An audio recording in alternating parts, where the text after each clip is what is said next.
Hello, baseball fans. This is Sean Guard, your stadium announcer. Welcome to Ridgefield Raptors baseball. Tonight, the Raptors welcome the Edmonton Riverhawks for the second of a three-game homestand. Raptor fans, welcome to the Riverhawks of the Ridgefield Raptors.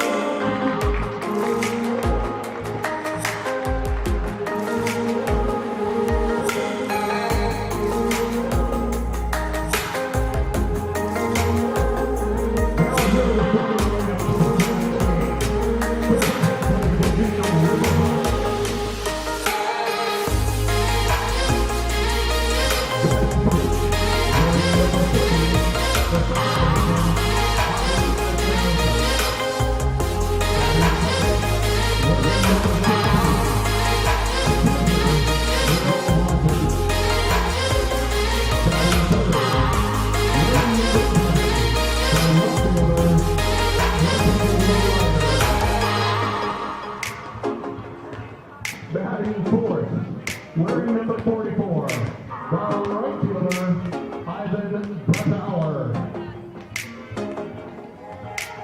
Batting fifth, wearing number 43, the first baseman, Austin Chouinard. Batting sixth, wearing number 7, the third baseman, Brett Riverhawks. Batting seventh, wearing number 28, the designated hitter tonight for the Riverhawks, Mark Marquez. Batting eighth, wearing number 13, the shortstop, Ridgefield. Batting ninth,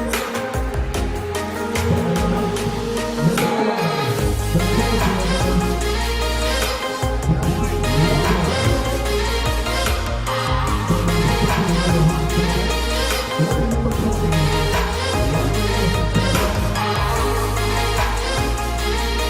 wearing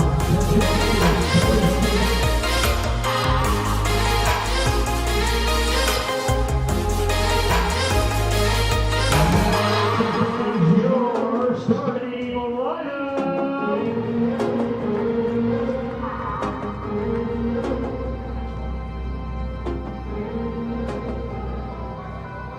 Batting first, wearing number 14, the second baseman from the University of Portland, Jake Sasada.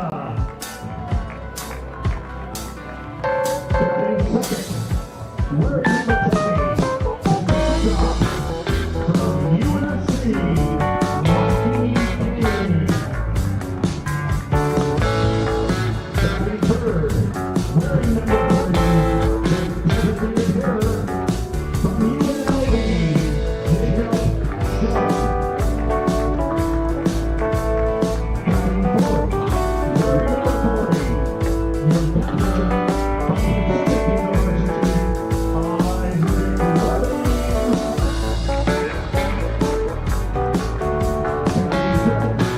Batting fifth, wearing number 8, the right fielder from Cal State Riverfield,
all. Thank you to Riverhawks for sponsoring our Battlers this year. We need home plate tonight's umpires, and such by the West Coast League. Behind home plate, Mariani. The base umpire is Nick Hudlow. Fans, please be aware that a ball or bat may leave the playing field at any time, including enter the spectator areas. We remind you to pay attention while you enjoy the game.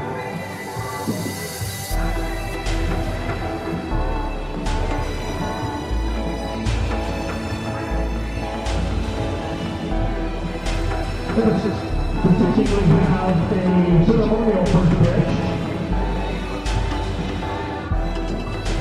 Coming up from the mound, representing himself, please welcome Korak.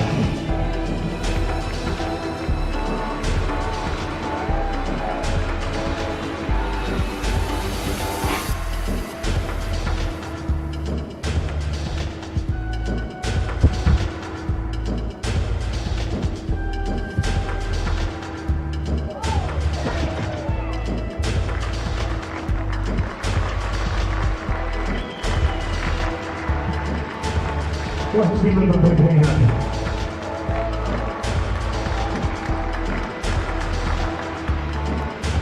At this time, ladies and gentlemen, please stand. Remove your hats and direct your attention to the flag outside the left field fence as Adam Bartell from Peace Health sings our national anthem.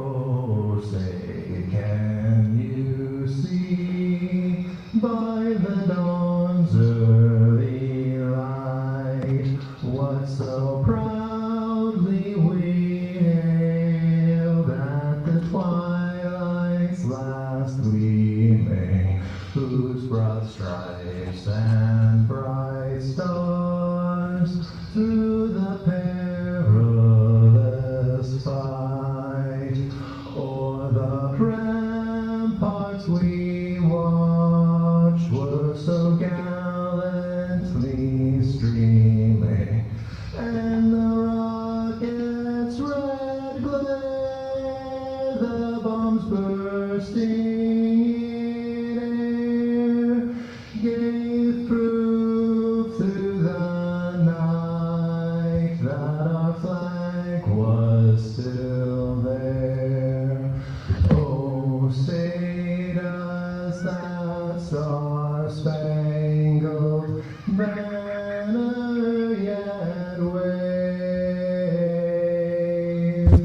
o'er the land of the free and the home of the brave?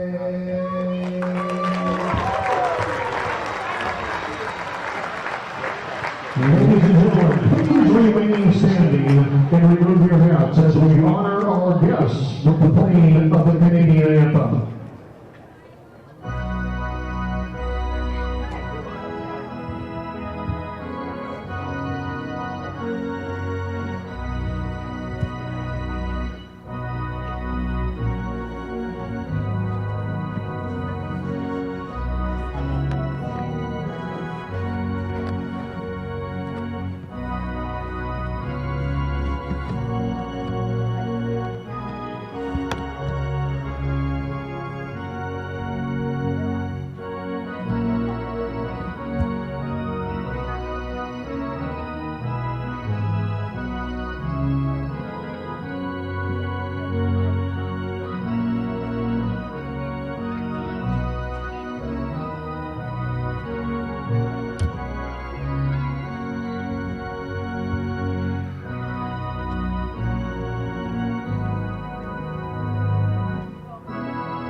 This is Ridgefield Raptors baseball.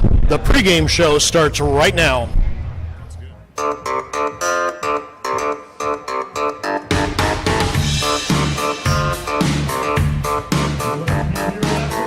Game 2 of a 3-game series between the Ridgefield Raptors and the Edmonton Riverhawks. A loss yesterday for Ridgefield to begin the homestand. They try to force a rubber match tomorrow and get back on the right track and avoid dropping back down to a 500 record. The 5-4 Raptors take on their friends from Alberta for the second time ever.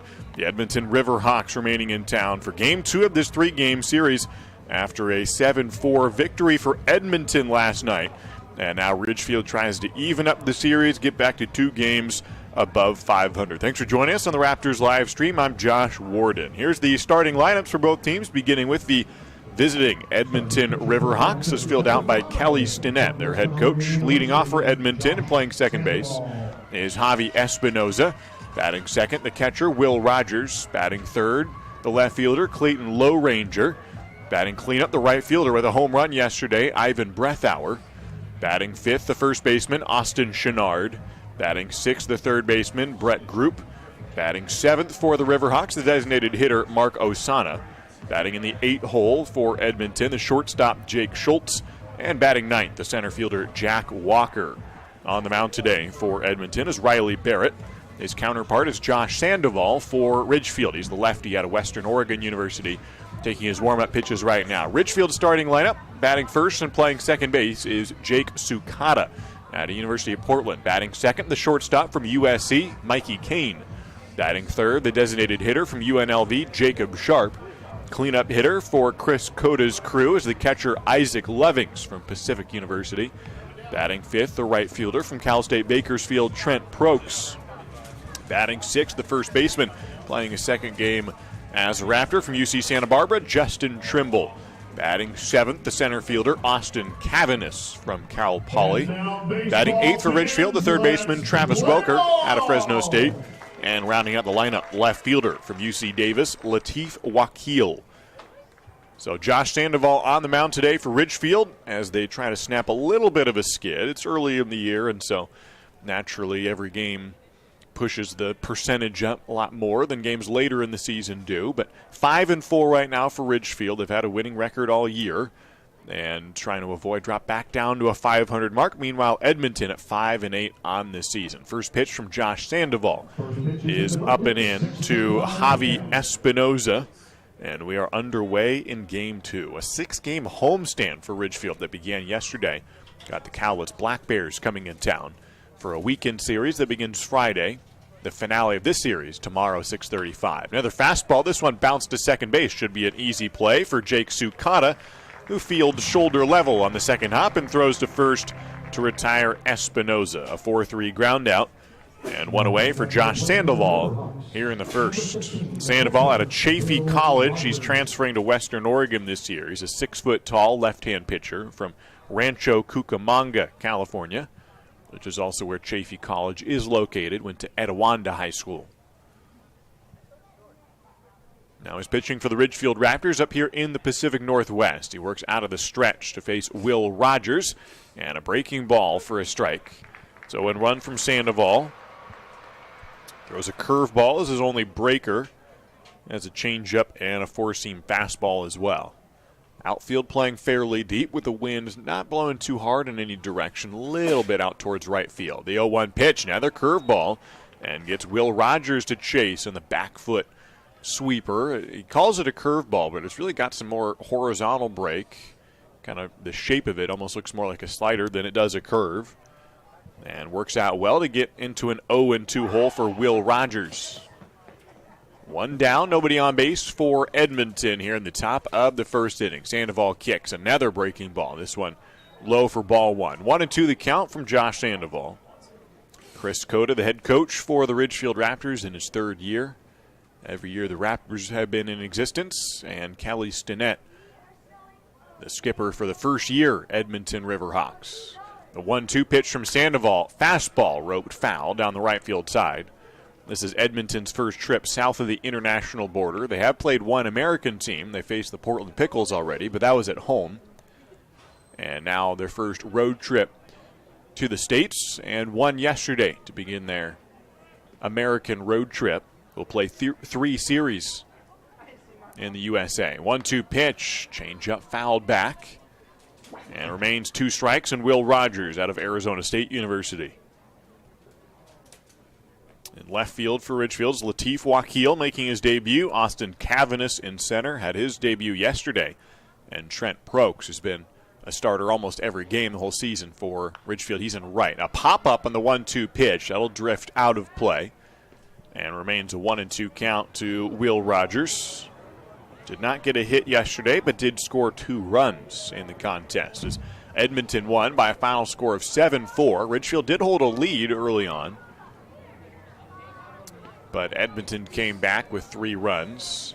In an explosive 4th inning, Ivan Breathauer 3-run homer. Here's another ground ball to Jake Sukata. Short hops it and again throws to first in time. 2 straight ground balls to the University of Portland infielder. And Sukata handles both of them with ease. 2 down in the top of the first. Nobody on base for Clayton Low Ranger. Talk about home runs from Ivan Breathauer. Low Ranger had one of his own yesterday. In fact, same thing as yesterday. The first 2 guys get out in the top of the first inning. And in this situation, Low Ranger came up, 2 down, nobody on, first pitch, home run. Well, Sandoval will try to avoid that fate, does get a swing, but this time a miss. And it's 0-1 to Low Ranger, who's batting .410 on the year. Now has each type of extra base hit, came in with a double and a triple on the series, and added a home run yesterday. That's a hit in every game so far this year, 10 games into the season. The 0-1 pitch to Low Ranger is a strike called. 0-2 the count to the Stephen F. Austin State University product. He's the left fielder today, and has been their best hitter. Has 4 more base hits than the next closest teammate. The 0-2 pitch to Low Ranger, a 2-seam fastball just off the plate outside. And ball 1 from Josh Sandoval. 1-2 the count, 2 down to Clayton Low Ranger. Ivan Breathauer on deck. While Low Ranger's been the best hitter overall, Breathauer has provided some pop. He's got 4 home runs. There's the curveball that's outside. 2 balls, 2 strikes, and 2 outs with nobody on here in the top of the first.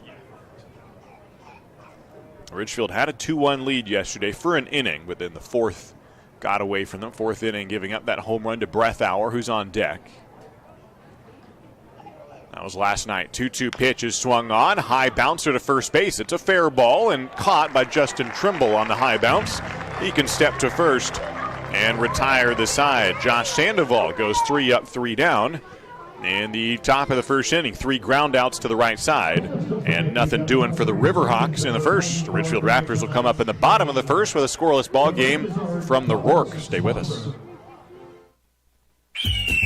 The Ridgefield Raptors are back, where the entire family can watch top-level college baseball players live at the Rourke. Now, kids 12 and under get in free with a paid adult for all Sunday afternoon Raptors games. Enjoy local Southwest Washington baseball with the whole family this summer. Sunday games are at 105 and are presented by Peace Health and the Columbian. Come cheer on your Ridgefield Raptors all season long. Get your tickets now at ridgefieldraptors.com. Go Raptors! At Eden Health, our commitment is to caring. We recognize the importance of caring for others, and we consider it a privilege. We are committed to addressing our patients' specific needs, providing hands-on care and services, helping families through tough situations, and supporting our fellow employees. We listen, build relationships, and go above and beyond to create meaningful experiences throughout our continuum of care. Whether you find yourself a patient to any of the Eden Health services lines or you become part of our team, you will notice the Eden Health difference.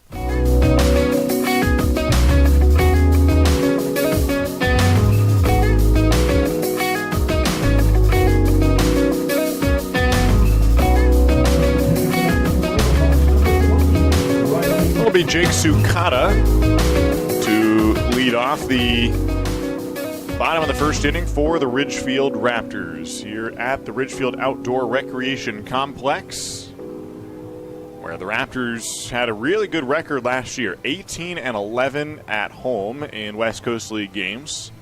And now starting a 6-game homestand, it's that much more important to kind of use that home field advantage and get every win they can. If they lost one more home game last year, they would not have made the playoffs. And so Ridgefield at home needing every win they can get in a tough West Coast league with a lot of good opponents around the league, and tied for the last playoff berth last year and got in. This year they're 5-4. A lot of games left to go, so the playoff picture will become more clear over the next month or two. But right now, just having fun and playing baseball. And Jake Sukata is doing that. He's leading off, no score, bottom of the first, to face Riley Barrett, the right-hander from Scottsdale, Arizona. And so Sukata will step up in the bottom of the first. Under the sun, a mild day, partly cloudy, but the field mostly in the sun. Low 60s most of the day. Right now 66 degrees. Sunset at 9:02. Might have a little rain on the weekend, but today and tomorrow look pretty good. Jake Sukata, left-handed batter from the University of Portland, takes a pitch outside from Riley Barrett. And we're underway in the bottom of the first. No score for Josh Sandoval in the top half of the first inning. He pitched well for Ridgefield, inducing 3 ground balls, all for outs. 1-0 is the count to Jake Sukata. And a fastball in the outer half from Riley Barrett. It's 1-1. Sukata played his first game for Ridgefield yesterday. Had 2 base hits in the game, plus a walk and an RBI. And has a 1-1 count from Riley Barrett. A looping breaking ball at the top of the zone for strike 2 to Jake Sukata. 2 for 4 yesterday, including a base hit in his very first or second at bat. He walked in his first plate appearance as a Raptor. Now it's a 1-2 count from Barrett. Here's the pitch on the outside half. He swings and bounces it to second base. Javi Espinoza working towards the second base bag, throws back across his body and gets it in time to retire his fellow second baseman.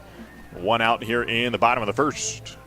Both halves of the first inning starting the same way. Ground ball to the second baseman. And now Mikey Kane tries to be the first one for either team to get the ball out of the infield. 4 ground balls so far, all to the right side. And now Mikey Kane's the batter to face Riley Barrett. No score, bottom of the first from the Ridgefield Outdoor Recreation Complex. First pitch to Mikey Kane is a strike in the outer half. Our umpires tonight, Vinny Mariani behind the plate and Nick Hudlow on the bases.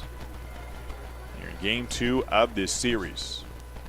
No balls and 1 strike to Mikey Kane. The sun peeking out here. Breaking ball, he takes above the zone. Ball 1. Jacob Sharp on deck. Then it would be Isaac Levings, Trent Prokes, Justin Trimble, Austin Cavanis, Travis Welker, and Latif Wakil. The rest of the starting lineup for Ridgefield today. 1 ball, 1 strike, and 1 out to Mikey Kane, who got the day off yesterday and takes that pitch for strike 2. 1 ball and 2 strikes. Mikey out of College of the Canyons, headed to USC this year. He's batting .310 so far in the summer. The 1-2 pitch to Mikey Kane. Breaking ball, he gets under it and pops it down the right field side. It'll land. The question is it fair? And no, not by much, but off by a couple of feet, and bounces over the fence along the right field side for a high looping foul ball.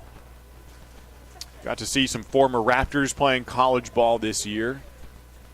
Back on the inaugural year in 2019 out of Parker, Colorado, an outfielder. Well, at the time he was an infielder, but Justin Boyd was on that team a couple years ago. He had a breakout year this year and kind of really showed some stuff for Oregon State last season, but this year just had a fantastic year. A former Raptor from 2019. 1-2 pitch is high and away for Mikey Kane. So Justin Boyd was an everyday starter for Oregon State this year. They made the Super Regionals, and in the championship game, Justin Boyd, big 2-run home run in that contest against Auburn, though they did lose that game by a run. 2-2 pitch to Mikey Kane. Off speed. He gets under it again. This one placed in center field, but the shortstop comes over. Jake Schultz makes the catch, almost banging into his teammate Espinoza. But the 2 middle infielders manage to avoid each other, and Schultz holds on. It's a pop out to the shortstop. And there's 2 down here in the bottom of the first. The designated hitter from the University of Nevada, Las Vegas, Jacob Sharp. Batting third, Jacob Sharp comes up. He's hitting .235 so far with some serious pop. 2 home runs in his first game in the exhibition against Cowlitz, and then 2 more home runs, the series against Walla Walla. Takes a ball down and away. Want to know the count? No score. Bottom of the first inning here from the Rourke. Isaac Loving's on deck. Riley Barrett comes set to face Jacob Sharp. And a fastball he grounds to the left side. Fielded by Group, the third baseman. Has time to throw across. And he's accurate in time to get the final out of the inning. Both pitchers go 1, 2, 3 with every play handled by the infielders. 6 balls put in play. Good defensive work for both teams so far. We head to the second, no score between the Raptors and the Riverhawks. Hey baseball fans, after the game visit A, the area's premier gaming, dining, entertainment, and meeting destination. A is a proud supporter of the Ridgefield Raptors and the perfect place to meet up with friends after a Raptors win for dinner, drinks, and great times. Keep the fun and excitement going after the 9th inning and grab beers at Tom's Urban. Or enjoy a perfectly cooked porterhouse at Michael Jordan's Steakhouse. With 100,000 square feet of gaming space, 15 different restaurants, bars, and retail outlets to choose from, A has just what you need to turn your night at the ballgame into a night you won't forget. A, just off I-5 at exit 16, ILANIresort.com. Ridgefield Main Street is working to keep our small town charm intact while enhancing the economic opportunities for businesses located in our downtown. Follow Pioneer Street West to experience the heart of Ridgefield.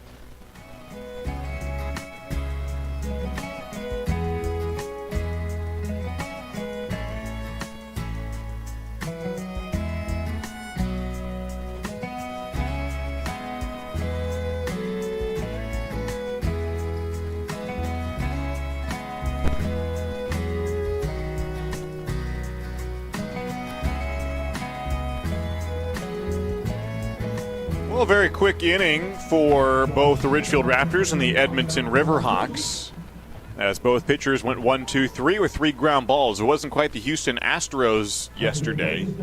2 immaculate innings in the same game for Houston. 3 pitches, 3 outs, and which is a rarity. Some teams won't do it a whole year. Houston did it twice in a game. It was the same 3 batters for the Texas Rangers. And 2 immaculate innings in the same contest. Now this one not quite as fast, but 3 up, 3 down. And Josh Sandoval back to action. Here's a first pitch swinging, and Ivan Breathauer grounds it to second. Jake Sukata makes a third play already. Another ground out to the second baseman, and he records the out. 1 down in the second. So 2 more of those, you've got yourself an immaculate inning. Ridgefield has gotten close this year on 2 different occasions, got 2 outs on 2 pitches, but has not yet gotten an immaculate inning, and not easy to do so. Now it's now it is, after Ivan Breathauer grounds out, it's Austin Chenard, the batter.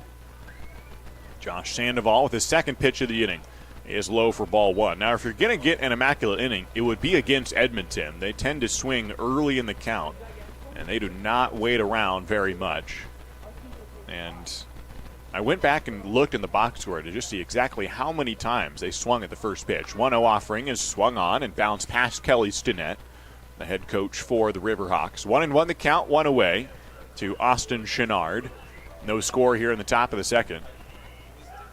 Of the number of at-bats yesterday for Edmonton that lasted just 1 pitch, not only swinging at the first pitch but putting it in play, 11 times yesterday alone. 1-1 pitch is fouled away. And Chenard has swung at 2 of the first 3 pitches. 11 at-bats, they swung and put the ball in play. That doesn't even count first pitch swinging where they miss or a foul back, which is still obviously attacking early. But at-bats that lasted just 1 pitch, 11 of the at-bats. That included both home runs that Edmonton hit yesterday. 1-2 pitch way outside. Nobody on the bases, 1 down, 2-2 the count. Not only both home runs were on the first pitch, there was a potential grand slam that Doyle Kane robbed in left field. That was also on the first pitch. Edmonton just attacking early and swinging away when they can. 2-2 offering, breaking ball, swung on, hit high and deep to right center. Austin Cavanis going back, he gives up on it, and Austin Chenard has himself a solo home run. Edmonton gets on the board the same way they did yesterday to 1-0 after a solo bomb. This time it's Austin Chenard to right center. Angels over here in the left field bleachers. Thank you for joining us tonight.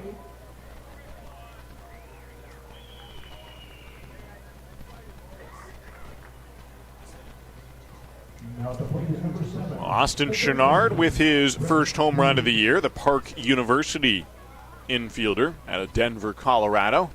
Launches one over the right center fence. It's 1-0 Edmonton. Brett Group, the batter, out of University of Central Missouri. And Josh Sandoval deals a fastball for a strike. Group, a .333 hitter with 3 doubles, 3 RBIs, 3 walks, and 3 stolen bases. Hasn't played in 3 days, but when he did, he got his 3rd hit of the series against Port Angeles 3 days ago. Here's the 0-1 from Sandoval. Fastball fouled back. And Group is behind 0-2. So Sandoval retired the first 4 guys he faced. Ground ball to second base, ground ball to second base, ground ball to first base, ground ball to second base. That was how his day started, but then a ball also hit over towards Jake Sukata, but well over his head, and all the way over the wall for a home run. Edmonton leads at 1-0. The 0-2 pitch is taken in the dirt, and it's 1-2 to Brett Group. Edmonton got up 1-0 on a solo home run yesterday early in the contest. Ridgefield scored 2 unanswered runs after that, but ultimately relinquished the lead a couple innings later. The 1-2 pitch from Sandoval tails away, and it's 2 balls and 2 strikes. From the left-hander from Rancho Cucamonga. Pitched 31 innings this year for Chaffey College. Had a 5.97 ERA in his 3rd year with Chaffey. Didn't have a year in 2021. They did not play that season.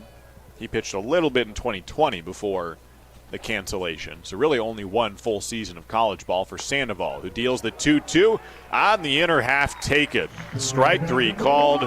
Group is down. 1 punch out on the day for Josh Sandoval. Mark Osana, the batter. Celebrate the point number 28, the designated hitter, Mark Osana.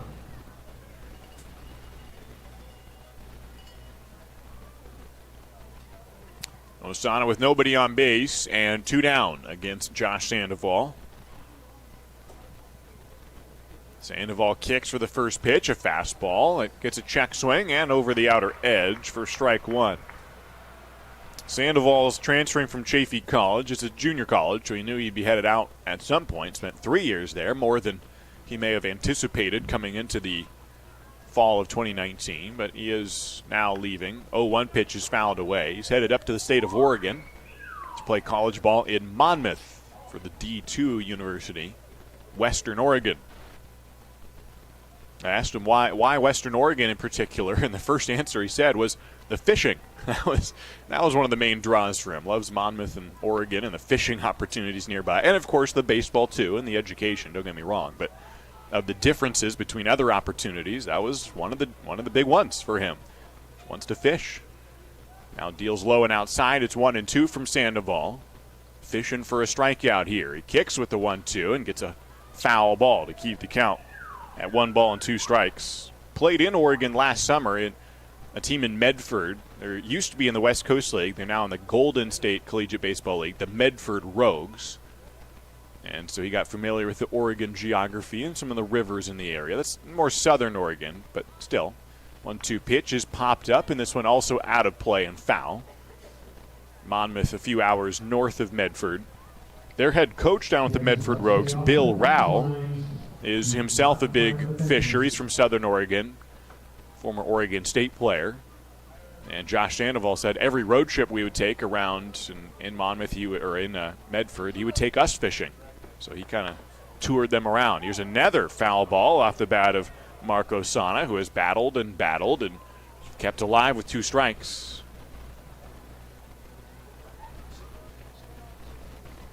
Two outs and nobody on for Josh Sandoval. He's given up a solo home run, but nothing else yet today. Edmonton does lead this contest 1-0.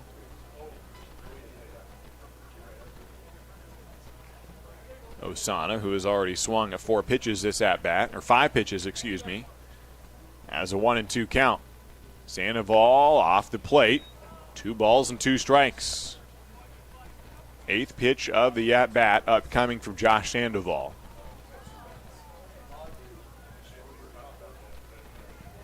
Osana, who's from Minot State, originally from Chandler, Arizona. Here's the 2-2 pitch. Breaking ball low. And Sandoval doesn't quite nab the bottom of the zone for what would have been his second straight punch out. Still looking for that strikeout. He's got 2 down. Base is empty. Could give up a 2-out walk. He could get out of the inning here with a strikeout. Here's the payoff pitch from Sandoval. In the zone, swung on and missed.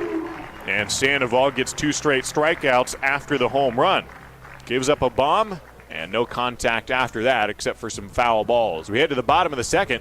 It's the Ridgefield Raptors yet to score, and the Edmonton Riverhawks won. I'm all about keeping my family driving safe. Dad, pothole. Got it. So I insist we choose Les Schwab tires for safety services like brakes, steering, and alignment. Stuff those cheap tire centers don't offer. Because I want a backseat drive with confidence. Dad, speed check. Hit the road safely with Les Schwab and save up to $150 when you buy select tires with financing. Les Schwab Tires, celebrating 70 years of doing the right thing. Limited time offer. Terms and conditions apply. See leschwab.com/sale for details. A 380 batting average is like using Dawn as your mortgage lender. She has over 30 years rounding the bases to a new home and loves helping families build their dreams. Know anyone buying their first home? Would you like to make a cash offer on your next purchase? Evergreen Home Loans can help with several loan options. Call Dawn today to get started. 360-608-7438. Again, that's 360-608-7438. She would love to send you home. Go Raptors!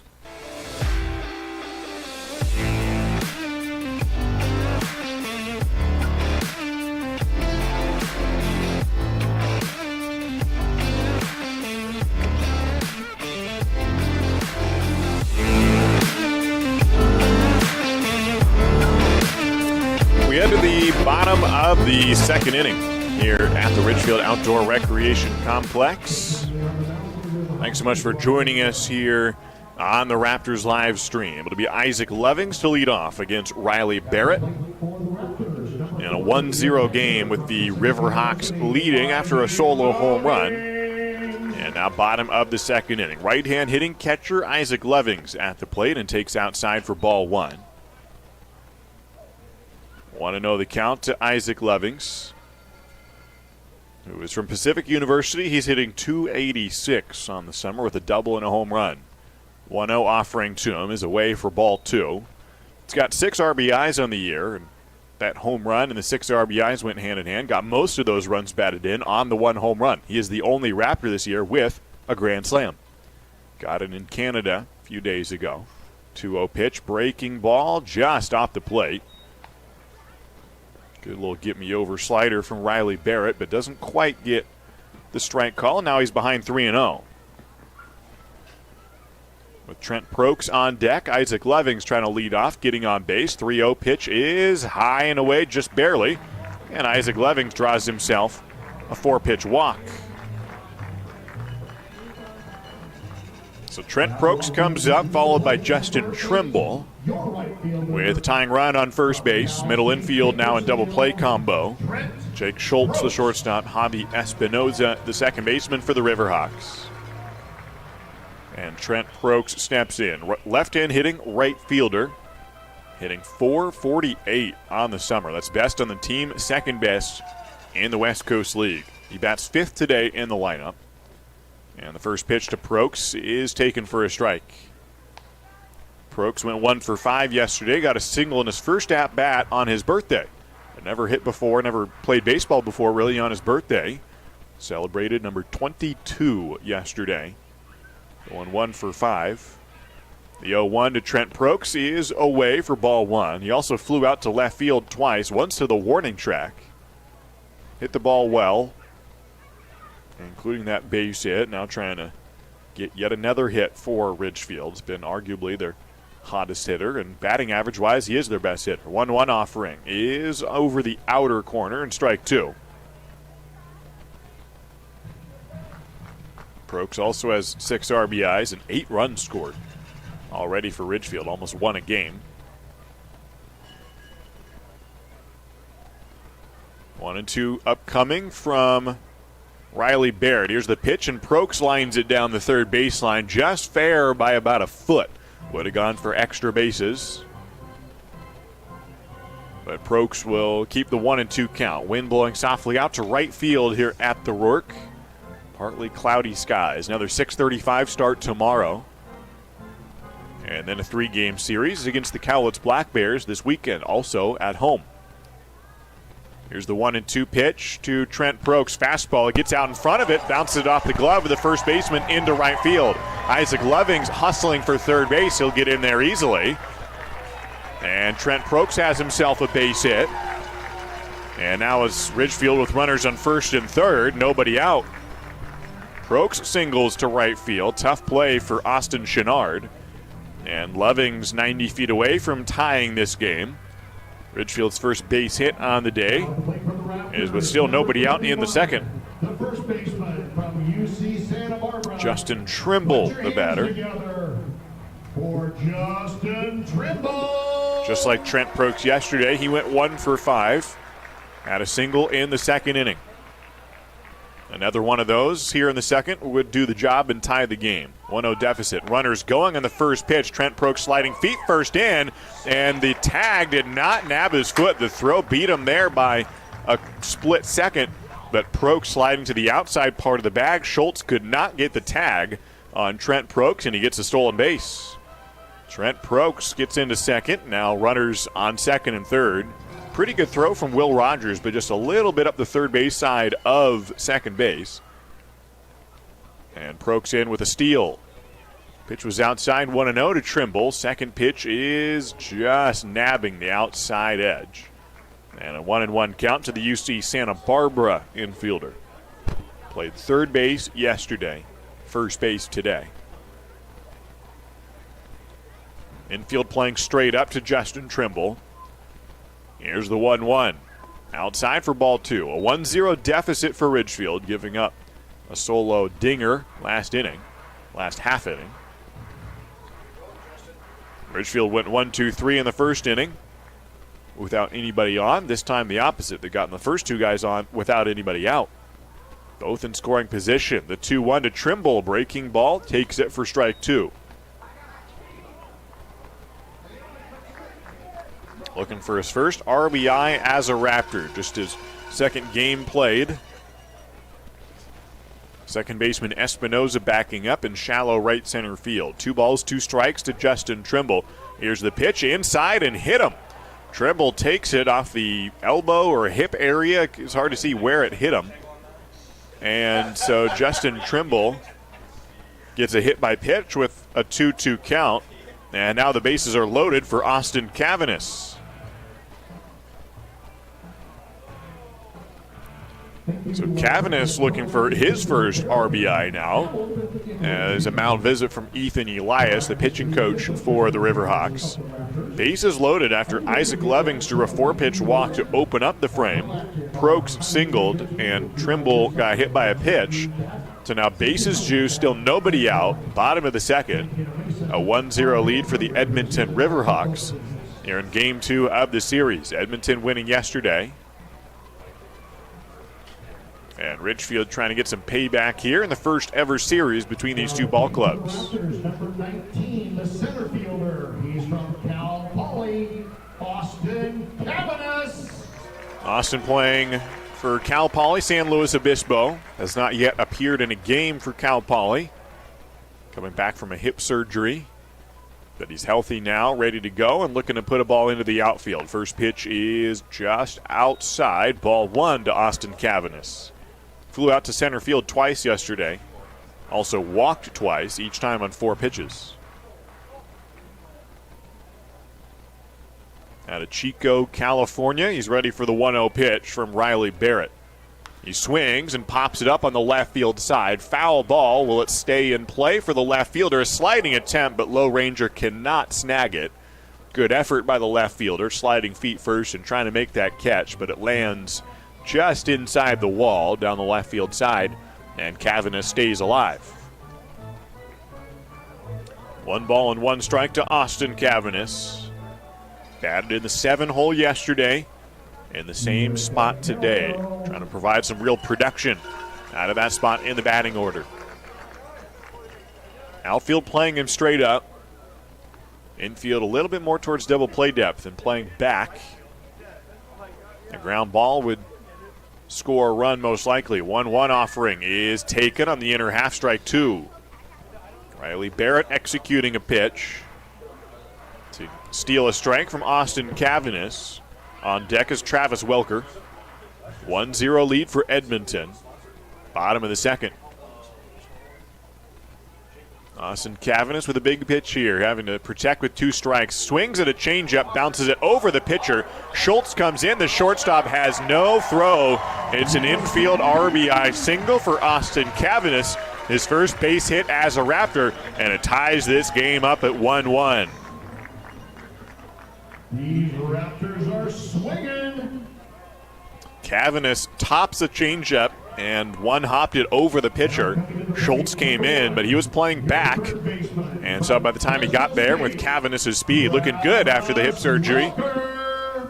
And speaking of speed, Travis Welker, who's got good wheels, is now up next. He also had almost an identical play yesterday, a single in the 8th inning that got over the pitcher for an infield base hit. Now he swings with the bases loaded, flies one fairly deep to right field. Might be deep enough to score a run. Prokes is running. The catch is made in right field. The throw goes to second base, and a run scores. Trent Prokes comes in on the sac fly by Travis Welker. The Raptors have their first lead of the game. It's 2-1. Good work by Travis Welker to get under that ball and just hang it out to right field. It scores Trent Prokes from third base. So Lovings and Prokes have scored. Justin Trimble advances to third on the play. Austin Cavanis holds at first. And now getting his first at-bat as a Raptor is Latif Wakil, 5'11" sophomore from UC Davis. 1 out, runners in the corners. Will Rogers sets up on the outside. Wakil, thinking about bunting, pulls back. Ridgefield has not attempted a squeeze play this year. At least not yet. It was outside for ball 1 to the UC Davis outfielder. Wakil starting in left field today for the Raptors. As runners in first and third, a 2-1 lead for Ridgefield. Here's the 1-0 pitch with the runner going from first base. It's outside. The throw to second is not in time, and the runner from third, Trimble, comes in to score. Both runners advance, both runners safe. The Raptors take a 3-1 lead with 2 stolen bases. Justin Trimble steals home. First steal of home plate so far this season. Trimble gets credit for that. Cavanis steals second. And the Raptors are up 3-1 here in the second inning. And still a runner in scoring position for Wakil, who takes a changeup on the outer half to make it 2-1. So a perfect first and third situation, and the catcher Rogers threw down to second. Justin Trimble broke for home, and Schultz didn't even try for him back at home plate. 3-1 lead, all 3 runs this inning. Here's a fastball just outside, and ball 3 to Latif Wakil. Started with a walk to Lovings, then a single by Prokes, a hit by pitch to Trimble. All 3 of those guys have scored. Cavanis, who singled earlier, and a stolen second. 3-1 pitch to Wakil is swung on, bounced on the first base side towards Nick Allen, the Ridgefield High School and Ridgefield Raptors coach. Foul ball up the bat of Wakil, and that loads the count full. 3 runs in on the inning on 2 singles, a sac fly by Welker, and a stolen base of home. In fact, 3 stolen bases in this inning alone for the Raptors. 3-2 pitch, big swing and a miss. And Latif Wakil punches out for out number 2. Back to the top of the order, and Jake Sukata will need a base hit if Ridgefield wants to make this a 4-run inning. It's Ridgefield 3 and Edmonton 1, just like yesterday. Edmonton a solo home run to go up 1-0, and then Ridgefield reclaims the lead, or takes their first lead, I should say. Yesterday, Ridgefield only held on to that lead for an inning. This time they want to get some more distance here and hold on to that lead for longer. Jake Sukata watches ball 1 outside from Riley Barrett. Countering some trouble here. He's making his 3rd start in the year. Both times he went into the 5th inning for Edmonton. Went 5 scoreless innings at Nanaimo. Then gave up 3 runs against Portland in his other start. 1-0 pitch, a changeup outside, a back pick from the catcher, and Cavanis gets back in time at second base. Good throw from Rogers, but Cavan is safe. It's a 2-0 count now to Jake Sukata. 7th batter to come to the plate in this inning for Ridgefield. Grounded out to the second baseman in his first at-bat. It's a second at-bat in the second inning. 2-0 the count from Barrett. A changeup on the outer half. Strike one. Sukata, who has started 66 games in his career with the Portland Pilots. 3 years so far with Portland. Honorable mention All-Conference last year. For the second baseman. At the plate with a 2-1 count. Breaking ball down and in. Does not get him to chase the back foot slider, and it's 3-1 to Jake Sukata. Mikey Kane on deck. 2 singles on the inning, 2 free passes, 3 runs scored. Not done yet. An action count, 3-1 pitch, off speed, fouled back, and the count is full. Big inning for Ridgefield, just kind of breaking open the offense a little bit and seeing some runs come in. We're stuck at 3 runs for a long time yesterday until finally putting up 1 in the 9th. Still lost 7-4. Today getting 3 early runs, up 3-1. Here's the payoff pitch to Sukata. He gets under it and stays alive with a foul ball. And still a 3-2 count from Riley Barrett. While Edmonton has won 3 of their last 4 games, Ridgefield has lost 3 of its last 4 games. Trying to change the skid. A win today would put him at 6-4. A rubber match tomorrow. The homestand back in right order. Go a long way to get a victory here. 3 balls, 2 strikes to Jake Sukata. Here's the pitch. Breaking ball, half swing, and he did go around on a pitch just outside the zone. And so 2 straight strikeouts to end the inning. Both pitchers in the second give up a run, or in this case 3 runs, and then strike out the next 2 guys. But ultimately Ridgefield does more damage. 3 runs on 2 hits, no errors, and 1 left on for the Raptors in the second inning. Stay with us on the Raptors live stream. Top of the third coming up when we return. The Raptors 3 and the Riverhawks 1. Are you looking for a career that's team-oriented with great pay and great benefits? Then look no further than C-Tran. We're looking for individuals to join our team.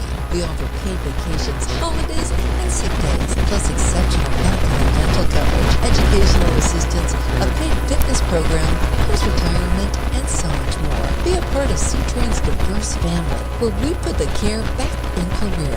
Check us out at c-tran.com/careers. Listen up, baseball fans. Head into Safeway to score on great deals all season long. Safeway has everyone's tailgating favorites, from fried chicken and party subs to fresh cut fruit and veggie trays and tons of easy meal options. Satisfy your whole team for the ultimate game day experience. And you can save a cartload of time with Safeway Drive Up and Go. Just shop online at Safeway.com, head to the store, and we'll bring your groceries right to your car. Safeway, sponsor of the Ridgefield Raptors.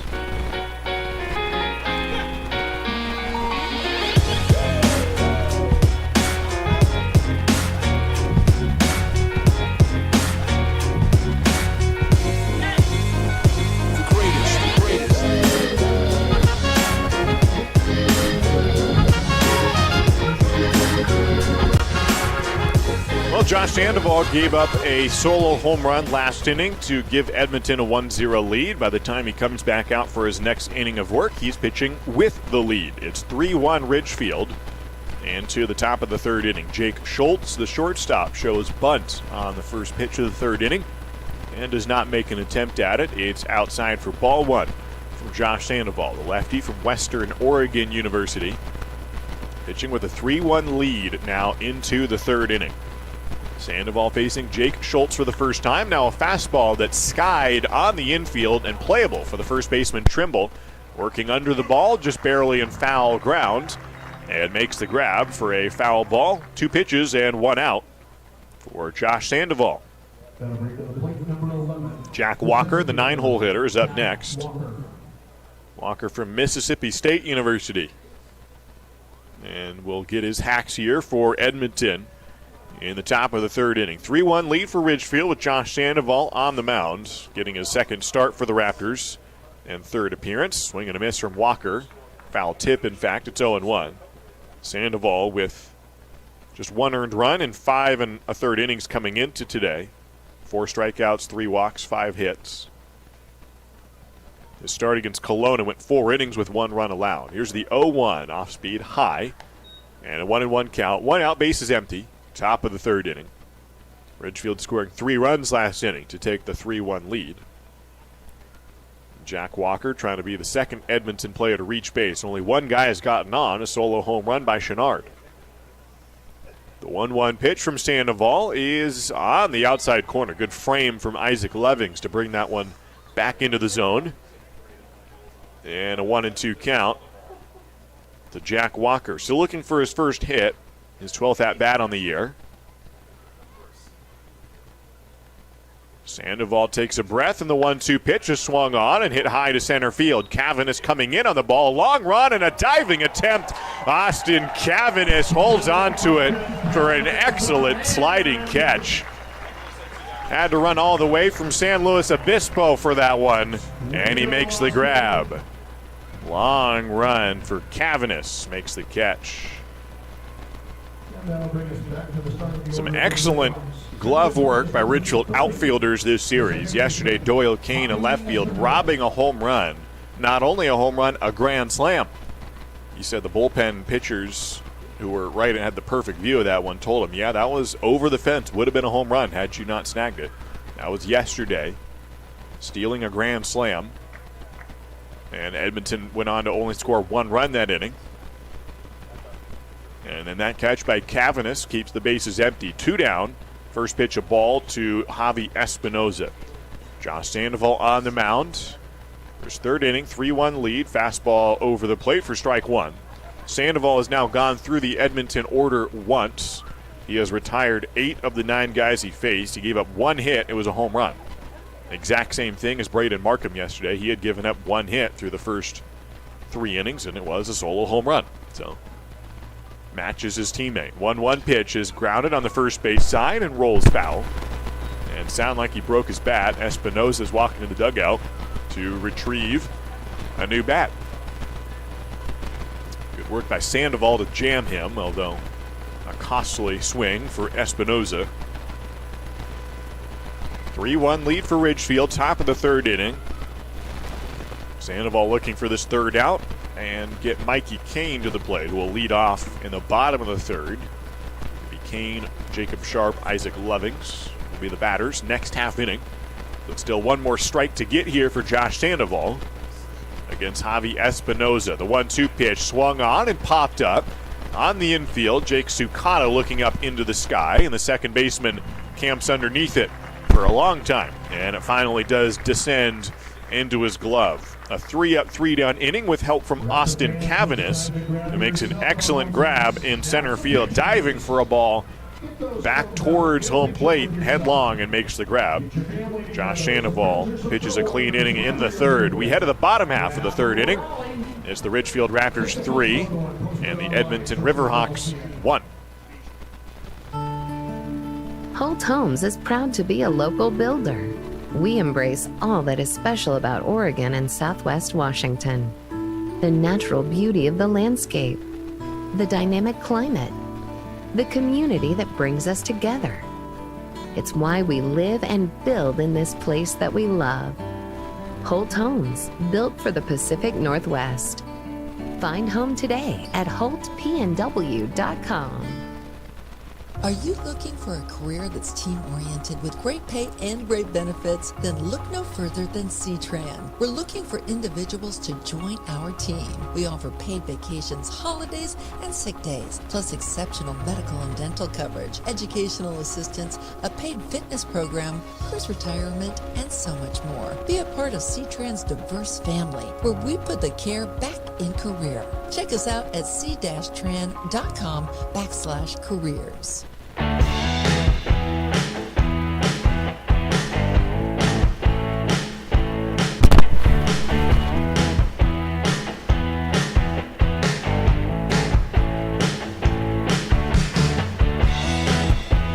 To the bottom of the 3rd we go here from the Ridgefield Outdoor Recreation Complex.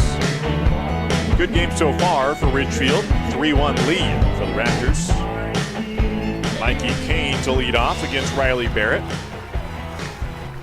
Ridgefield wearing the home maroon uniforms. White caps, white pants. Edmonton and the royal blue, kind of half between royal and navy. Here's a ground ball from Kane on the first pitch and rolls it through the left side. Hard hit ground ball into left field. Base hit for Mikey Kane. On the first pitch he sees and attacks it for a single. That'll bring up Jacob Sharp with a runner on. Ridgefield got the leadoff man aboard last inning as well and scored 3 runs. It was Lovings who walked to open up the inning. Now Lovings is on deck. Jacob Sharp, the batter. Runner on first for the Raptors. Edmonton in the deep blue uniforms with the Columbia blue numerals. The same accents on the bill of the cap as well. Sharp also swings at the first pitch, but hits it backwards towards the press box. 0-1 the count. Jacob Sharp, who hit well for Fullerton College this year and parlayed that opportunity at the junior college level to a UNLV roster spot. He's headed to Las Vegas this fall. That's an 0-1 count from Barrett. Next pitch is taken at the belt for strike 2. Mikey Kane on first, middle infield in double play depth for Edmonton. They're 5-8 on the year. Ridgefield also with 5 wins, but 4 fewer games. 5-4 on the year for the Raptors. 0-2 pitch to Jacob Sharp, a slider that bends out of the zone for ball 1. Ridgefield trying to even up the homestand. Lost the first game of this week yesterday. 6 home games on the week. 4 of the next 5 series are at home, so how they play at home is going to be critical over the next month or so. 1-2 the count to Sharp. Fastball, he lines it into high right field. It's got some carry, brings Breathauer back to the warning track, and he makes the catch. Sharp didn't quite get all of it, but it carried nearly to the wall. And goes down for a fly out, 1 away in the third. 3-1 lead for the Raptors. Bottom of the third inning. Jacob Sharp flies out. Isaac Lovings, the batter, who walked and scored last inning. Ridgefield getting real comfortable at home. They will play another home series this weekend against Cowlitz. Day off Monday. Then a 3-game series in Portland, so not all that far. First pitch to Lovings is a swing and a miss, was behind the fastball. 1 out, 1 on for the Raptors. 3-1 lead in the third. After the Portland series, come back home and really stay at home. They don't even stay in a hotel when they play Portland. It's just 25 miles to Lentz Park. 0-1 the count to Lovings. Breaking ball for a strike taken. 0-2. Come back home to face Victoria the following weekend. A week from Friday, start that series. Then a day off Monday, and then another home series. They really don't play on the road until first week of July. 0-2 pitch to Lovings. Swung on and fouled back. He stays alive. And even then, the next road games in July are against Corvallis, a home-away home where they split the series and drive back and forth. And so they don't stay in a hotel. So next time the Ridgefield will actually take a bus and stay in a hotel is July 8th. It's a long ways away. They're playing 6 games a week, and they're going to play a lot of games here. Runner goes on the 0-2, a hit and run. Loving swings behind it for strike 3, but Mikey Kane beats the throw into second base. So a strikeout and a steal on the same pitch. Kane into scoring position. Loving strikes out. And there's 2 down in the bottom of the third. Let's get a rally started with number 8. Trent Prokes coming up, who singled to right field last inning and scored. Now with 2 down, he's got Mikey Kane in scoring position. A 3-1 advantage for the Raptors. Riley Barrett looking back at second. Now the breaking ball for just high, ball 1. Trent Prokes has 2 doubles on the year. He's the only one with multiple doubles in the starting lineup today. Ridgefield has a good number of extra base hits, not a lot of doubles though. 1-0 pitch is on the outside half, 1-1 the count. It's been the home runs that have helped the slugging percentage. Ridgefield, which has been in the top half in terms of slugging percentage, but some of the fewest in terms of doubles, and they don't have a single triple on the year yet. As a team, no triples, but a lot of home runs. 1-1 pitch to Prokes, is lined down the right field side, a fair ball. It hits the wall down the right field side. Mikey Kane scores easily. Trent Prokes thinking about a triple. A big turn around second, and he is picked off at second. And he is not tagged yet. Now he finally is tagged. Thought about the first triple of the year, and a little miscommunication. Chris Cota throwing up the stop sign a bit late. Actually, I didn't see Chris. I'm not sure if he was holding up at first or what Prokes was thinking, but it works out. It's an RBI for Trent Prokes and give him a double. First extra base hit of the day for the Raptors. And Prokes lines a ball down the right field side. How about some activity on the base paths? Who could complain about that? Mikey Kane scores. The Raptors add 1 in the 3rd inning. We head to the 4th when we return. It's the Riverhawks 1 and the Raptors 4. C-Tran is your public transit system offering service in Clark County and beyond.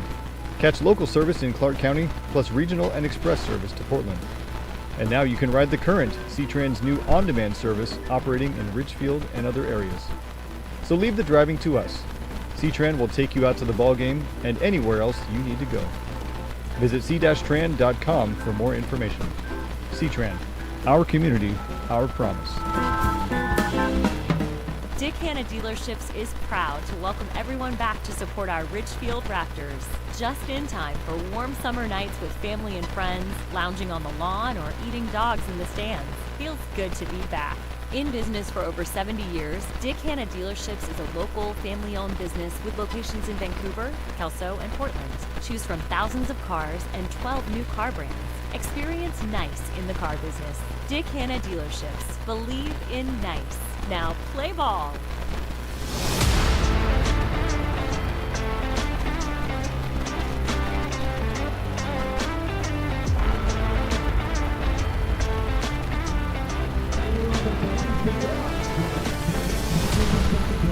Well, Trent Prokes picks up the RBI double down the right field line. And a little overzealous around second base, gets tagged out, but he gets the run batted in. It puts Ridgefield up by a score of 4-1. Good work for Trent Prokes. And Josh Sandoval pitching with the lead. Through 3 innings from the Ridgefield Outdoor Recreation Complex.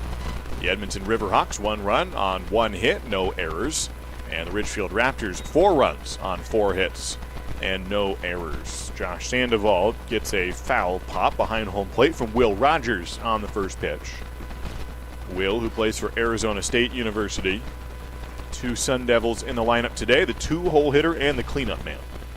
Both from ASU, playing for Willie Bloomquist. 0-1 pitch is low, ball 1. They didn't have the greatest year at ASU this year. First-year skipper Willie Bloomquist, a great Seattle Mariner, but kind of off to an uneven start and never really picked up steam in the Pac-12 play. But trying to build some momentum in Tempe. Will Rogers, the catcher for Edmonton. 1-1 pitch is hit hard down the third base side, but foul. Almost hit Kelly Stinnett in the back at Karam Dafa. Pull down the left field side, but Stinnett avoids it. The first-year skipper for the Riverhawks. 1 ball, 2 strikes, no outs, just starting the top of the 4th. 4-1 lead for the Ridgefield Raptors. Josh Sandoval with the leg kick. Fastball hit hard to left field. Going back and over his head, Latif Wakil has to play it off the wall, and it went there so fast that Will Rogers can't get an extra base hit out of it. It's about the hardest hit single that you'll see. All the way to the left field wall. 108 miles an hour off the bat, and it goes for a single. That's baseball sometimes. Will Rogers on first, and Clayton Low Ranger the batter. Nobody out top of the 4th. And a 4-1 lead for the Ridgefield Raptors. Sandoval from the third base side of the bag throws a curveball, 1-0 the count. Sandoval has changed his windup. He's only pitched 3 games for the Raptors, and he altered it significantly between the first and second games.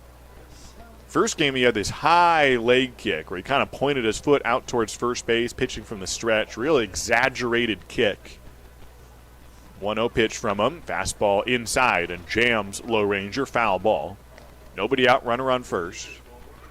3-run lead for Ridgefield. And I asked him about the leg kick and when he started doing it. It was a couple years ago, and said he got a lot more velo out of it. Gets all his power and really parlays that into some serious speed. And so I was looking forward to seeing that leg kick the next game, and then he didn't do it the very next game right after speaking about how important it was. There's another ground ball off the glove of Trimble, but it's a foul ball by about 10 inches. Trimble had it play off his wrist and into right field, but just wide of first base. And it's a 1-2 count to Clayton Low Ranger. Sandoval still has a decently high kick, but not quite the really elaborate, almost ice skating-esque pointed toe and the balanced up, balancing on his left foot.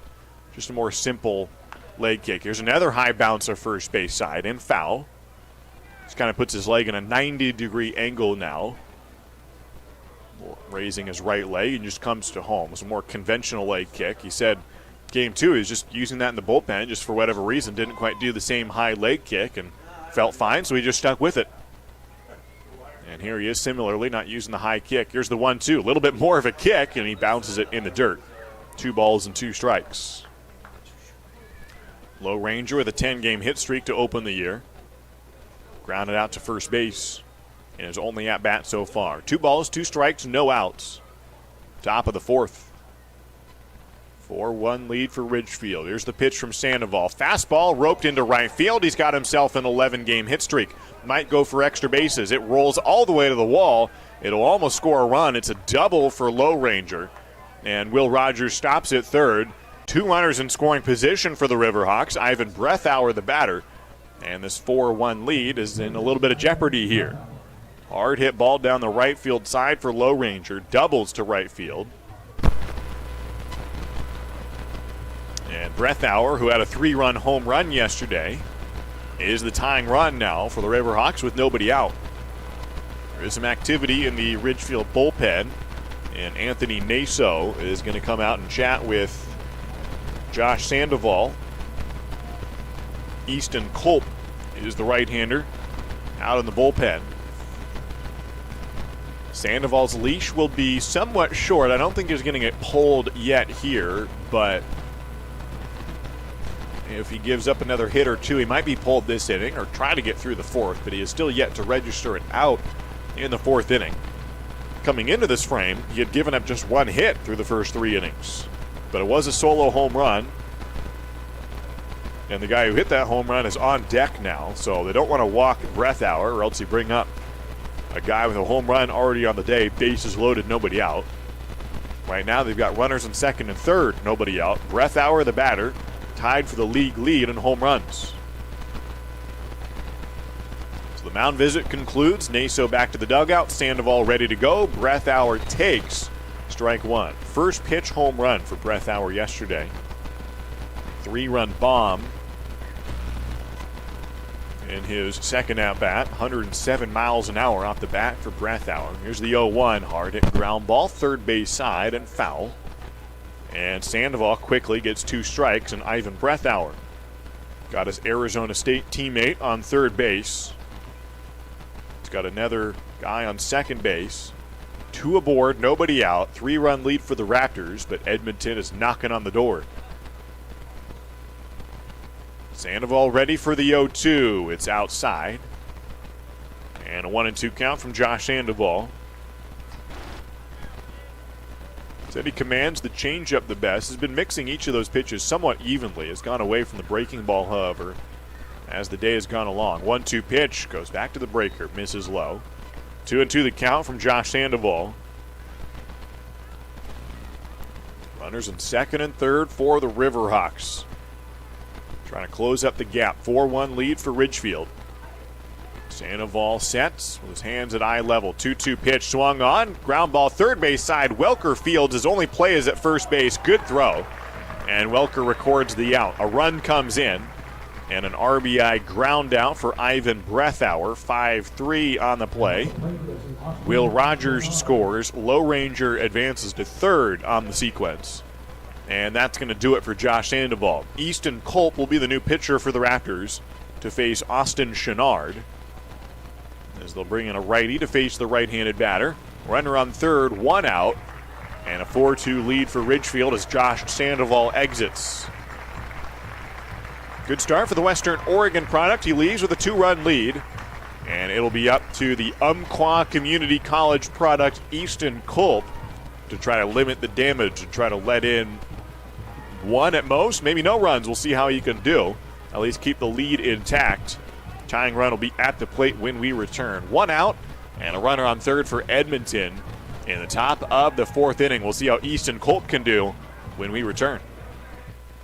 A 380 batting average is like using Dawn as your mortgage lender. She has over 30 years rounding the bases to a new home and loves helping families build their dreams. Know anyone buying their first home? Would you like to make a cash offer on your next purchase? Evergreen Home Loans can help with several loan options. Call Dawn today to get started. 360-608-7438. Again, that's 360-608-7438. She would love to send you home. Go Raptors!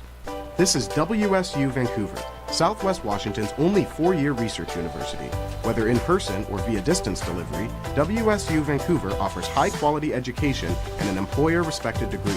You'll get a small school feel and the kind of place where you know you matter. Here, you'll get personalized education that brings out the best in you and inspires you to achieve your highest goals. Now what are you waiting for? Apply today.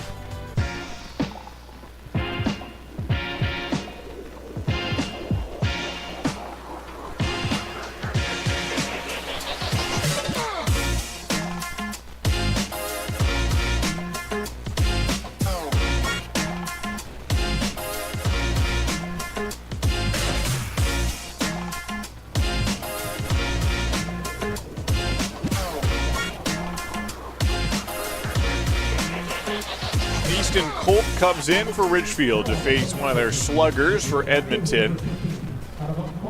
Austin Chenard comes in with a home run in the second inning. He's got 2 doubles on the year, 7 hits, hitting .333. A 3-1 lead, a 4-2 lead. First pitch is bounced back up into center field, and Chenard has the RBI, and it's a 1-run ball game. Easton Colt comes in, and a rude welcome from Austin Chenard. Single right back up the middle for an RBI. And now it's a 1-run ball game. Ridgefield up 4-3 as that scores Clayton Low Ranger. Good work for Chenard to find the barrel in the first pitch and just nab it right back up the middle. Runner on first is the tying run. Top of the 4th. Brett Group the batter. Easton Colt deals a breaking ball. Filthy pitch, and Group swings and misses. Colt making his second appearance. He went 5 innings in relief against Kelowna a week ago. Earned the win in that game as Ridgefield collected the victory 6-2. Gave up 3 hits and no runs in 5 innings. Here's a fastball for a strike. And it's 0-2. Did not walk a batter. He struck out 3. And gave up 3 singles. Nothing more. No runs from Colt. He is not charged with that run that came in from third. Sandoval ultimately gives up 3 runs, all earned. Colt deals outside for ball 1. 1-2 the count. So Sandoval's final line, 3 1/3 innings, 3 runs, all earned, 3 hits. He struck out 2 and did not walk a batter. Decent work for Josh Sandoval. And most importantly, they have the lead. 1-2 pitch is down, ball 2. No, excuse me, called strike. Didn't see the call, and at the bottom of the zone, Brett Group goes down looking. And a big strikeout for Easton Colt. 2 down here in the inning. Marco Sana, the batter. Ridgefield has gotten 3 strikeouts. They've all been on the 6 and 7 hole hitters. Group has struck out twice. Osana has the other punch out. Here's his second at bat. He takes it for a strike. 0-1 from Easton Colt. Came in with the task of getting 2 outs. Ideally, keep the runner from third scoring, but that's a hard job with only 1 out in the inning. He does score, but he's gotten an out. 0-1 pitch, ground ball third base side. Waiting on it is Welker. He'll go the short way to second. Sukata steps on the bag, and the inning is over. Easton Colt does not give up a run other than the guy on third who comes home, but he maintains the lead. Edmonton, along the way with the pitching change in between, scores 2 runs on 3 hits and 1 left on. No errors for the Raptors, and they maintain a lead. 4-3 is the margin as we make our way to the bottom of the 4th when we return. Ridgefield Main Street supports the Raptors and is dedicated to preserving the cultural heritage of downtown Ridgefield while advocating for its future. See you downtown and at ridgefieldmainstreet.com. The Ridgefield Raptors are back, where the entire family can watch top-level college baseball players live at the Rourke. Now, kids 12 and under get in free with a paid adult for all Sunday afternoon Raptors games. Enjoy local Southwest Washington baseball with the whole family this summer. Sunday games are at 105 and are presented by Peace Health and the Columbian. Come cheer on your Ridgefield Raptors all season long. Get your tickets now at ridgefieldraptors.com. Go Raptors!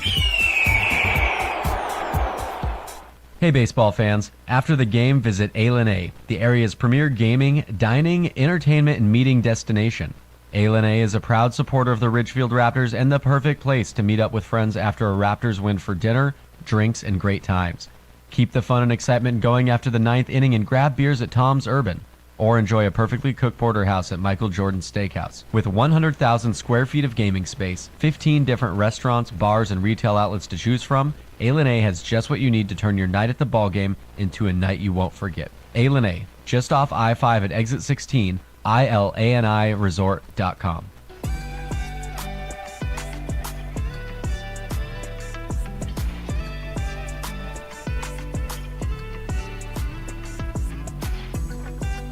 Well, Justin Trimble leads off here in the bottom of the 4th inning. First pitch swinging, and he skies one to center field.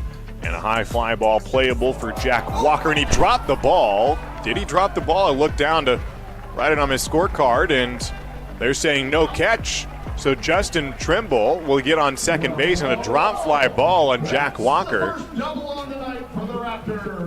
And so Justin Trimble gets himself on second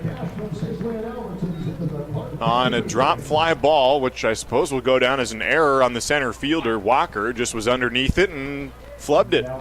And so Trimble aboard on second base. And so Austin Cavanis will be the batter.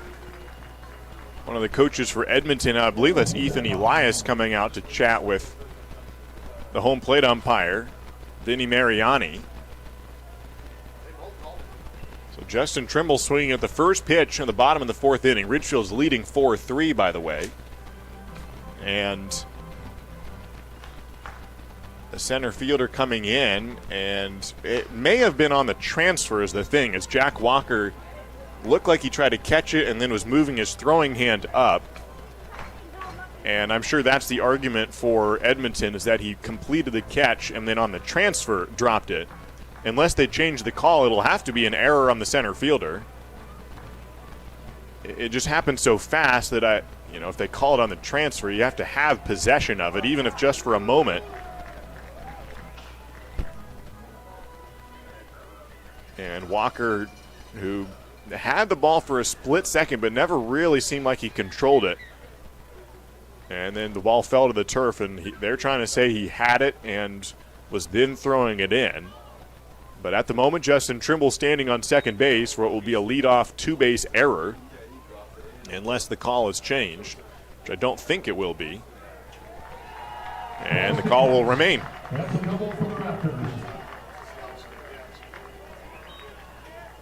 And so Justin Trimble gets on second base. 4-3 lead for the Raptors. Edmonton coaches not happy with the call. Vinny Mariani responding to their displeasure. 4-3 lead for Ridgefield, bottom of the 4th. First pitch, and already some trouble for Edmonton. Right after Ridgefield gave up 2 runs in the top half of this inning, they're trying to get some of that back and re-extend the lead. Austin Cavanis, the batter, hitting from the left side against right-hand pitcher and Riley Barrett.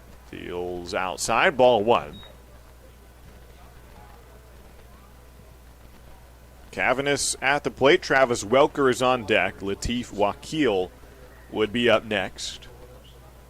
Ridgefield with 4 hits, whereas Edmonton actually has 5 base knocks on the day. 1-0 pitch is taken, also missing, not by much. And it's a 2-0 count to Austin Cavanis. A single and an RBI in the second inning. A little bouncer over the pitcher in his first at-bat today. Scooped up by the shortstop, but he got to first safely. A strike taken, and it's 2-1 to Austin Cavanis. from Chico, went to Folsom Lake Community College for a couple of years, and then transferred to Cal Poly. 2-1 pitch to Cavanis is swung on and popped up, not deep. Shallow left center field. The shortstop Schultz backpedaling. It's the left fielder, Low Ranger, who makes the catch, holds on to it for an extra second, and does not drop it. Trimble stays at second. And a fly out for Cavanis to left field. And one down here in the fourth inning. 4-3 lead for the Ridgefield Raptors. Travis Welker, the batter. Here on June 15th. On this date in Raptors history, a year ago, 2021 season, first time Raptors had played baseball in 2 years. That season, Ridgefield was in Bend on this day, exactly 1 year ago. First pitch to Welker, swings and lines it back up the middle. Base hit into shallow center field. They're going to hold. Trimble gets the stop sign, nearly ran through it, but Chris Cota correctly telling him to hold up. The throw is accurate from Jack Walker in center field, who was the one who allowed Trimble to reach in the first place. Trimble to third, a base hit for Travis Welker, who's got a sac fly and a single today. Latif Wakil, the batter. Runners on the corners for the Raptors, one away. 4-3 lead for Ridgefield. Ridgefield played an exciting game in Bend on this day a year ago. Trailed 5-3 into the eighth inning against the Elks, and then scored 3 to take the lead in the eighth. Here's Riley Barrett facing Latif Wakil. Runners going from first. It's high and outside. The throw to second. It's past the second baseman. And here comes Trimble to score again. Ridgefield has twice scored on first to third plays. This time not breaking. It'll be charged in error on the catcher, probably. Tough call. But either way, Trimble scores, and now the Raptors lead it 5-3. 2 times today, Ridgefield has had runners in the corners, and the runner from first steals second. Welker will get a steal on that sequence.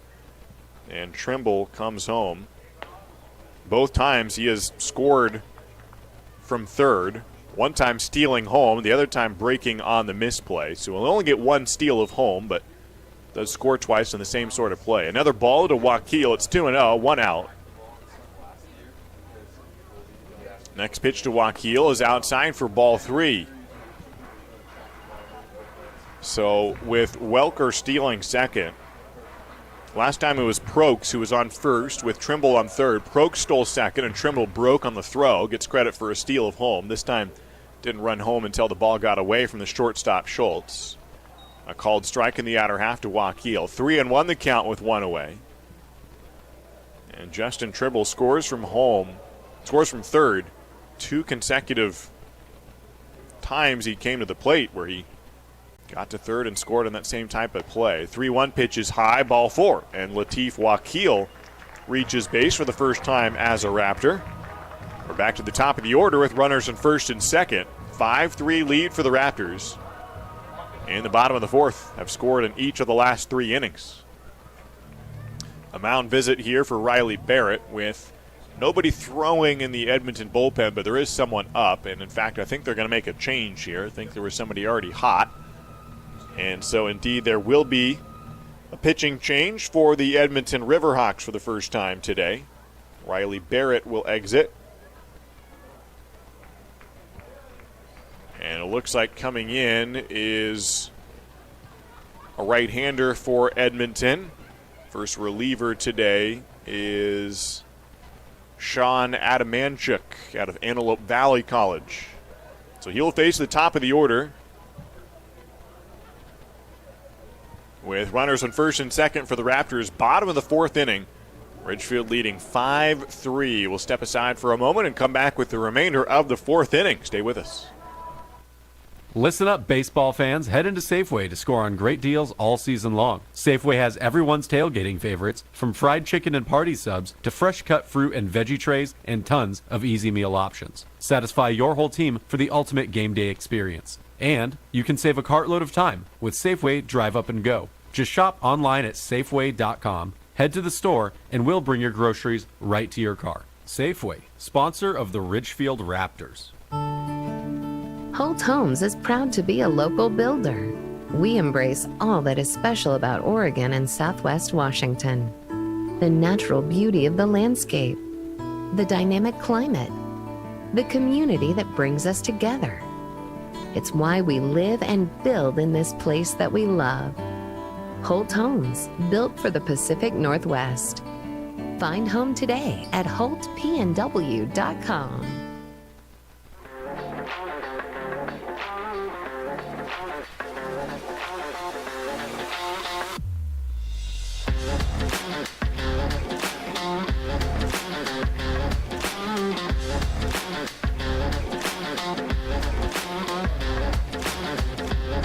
Well, Ridgefield leads it in the bottom of the fourth inning. 5-3 is the margin. Jake Sukata, and the top of the order will come up in the middle of this inning. A pitching change with Sean Adamanchuk from Beaumont, Alberta comes in. The 22-year-old, 6'4" right-hander, making his fifth appearance. He has started 2 games, ultimately pitched just 5 2/3 so far, and given up 8 earned runs. Tough outing against Portland, but he pitched well in 2 scoreless innings against the Pickles. And now he enters with runners in first and second, 1 out, bottom of the fourth. Sukata at the plate. He's showing bunt, places one down in front of the plate. It's fielded by the catcher and in foul territory. It was just behind the plate. Will Rogers bobbled it, but he touched it when it was almost directly over the dish, but it was ruled to be behind home plate and thereby a foul ball. Sukata bouncing that one almost directly on the plate, trying to advance the runners and perhaps bunt for a base hit. The corner infielders playing just behind the bag. First baseman Chenard backs up, in fact, but third baseman Group is playing now even with the base. 0-1 pitch is taken outside for ball 1. 1 ball, 1 strike, 1 out, 1 run in on the inning. 2-run lead for the Raptors. Sukata at the plate. He's over 2. Adamanchuk looking back at second, deals a fastball away, and it's ball 2 to Sukata. Mentioned the game in Bend last year. A year ago to this day, Ridgefield trailing in the middle part of that game and came back to take a lead late. 2-1 pitches, high, ball 3. Scored 3 to take the lead in the 8th inning, then gave up 3 runs. Then in the top of the 9th, Ridgefield again scored 3 runs. And they had 2 outs, down 1, and got the game-winning base hit in the top of the 9th inning in Bend to win the series opener a year ago today. 3-1 pitch to Sukata for a strike. Now the guy who got that game-winning base hit was Dominic Enbody, who played for University of Antelope Valley. Sean Adamanchuk is from Antelope Valley. Pitches for them. He's from Alberta. Runners on first and second. Full count to Sukata. Swings and gets under it and lifts it out of play.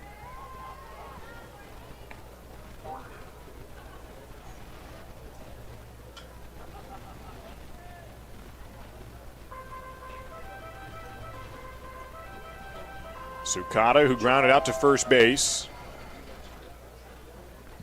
in the first inning, struck out in the second. Looking for an RBI here. Has got 2 aboard. There's the payoff to him, and he again gets under it and fouls it away.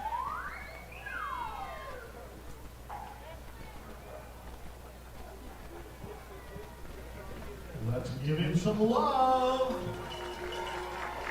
Now, those are 2 different colleges, I should add. University of Antelope Valley and Antelope Valley College are 2 different schools, but still, 3-2 pitch inside, and it hits Sukata on the hip. A payoff pitch nails him in the middle of his torso, kind of near the hip, I should say, and it loads the bases. And so after a long at-bat, Adamanchuk ultimately hits Sukata. The bases are juiced, and Mikey Kane will be the batter with 1 away. Mason Trees Eyes, the trainer, is going to jog out to look at Sukata and now gets the sign saying, nah, he's okay. And so Trees Eyes will retreat to the dugout. Sukata, a tough kid, gives the green light, and he'll stay in the game. Bases loaded. Mikey Kane, the batter, has himself a single on the day. He's 1 for 2. Let's get it going with number 20, Mikey Kane. Ridgefield trying to build some distance between them and Edmonton. 5-3 lead. Bases loaded.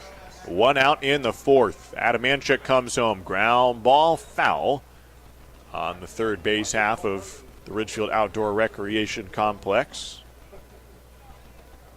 Kane, who did not play yesterday, well rested, looking for double-digit RBIs. He's second on the team with 9 runs batted in. The 0-1 pitch to him. Breaking ball stays above the belt. Ball 1.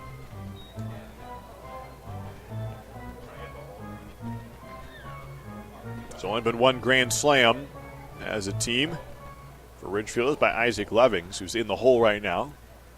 1-1 the count from Adamanchuk. Breaking ball again stays high. 2 balls and 1 strike, 1 out to Mikey Kane. Hitting .310 on the summer coming in, and he's 1 for 2 today. A double and 2 dingers for Mikey Kane. Infield shifting him to the left side. 2-1 pitch. He takes it high, ball 3.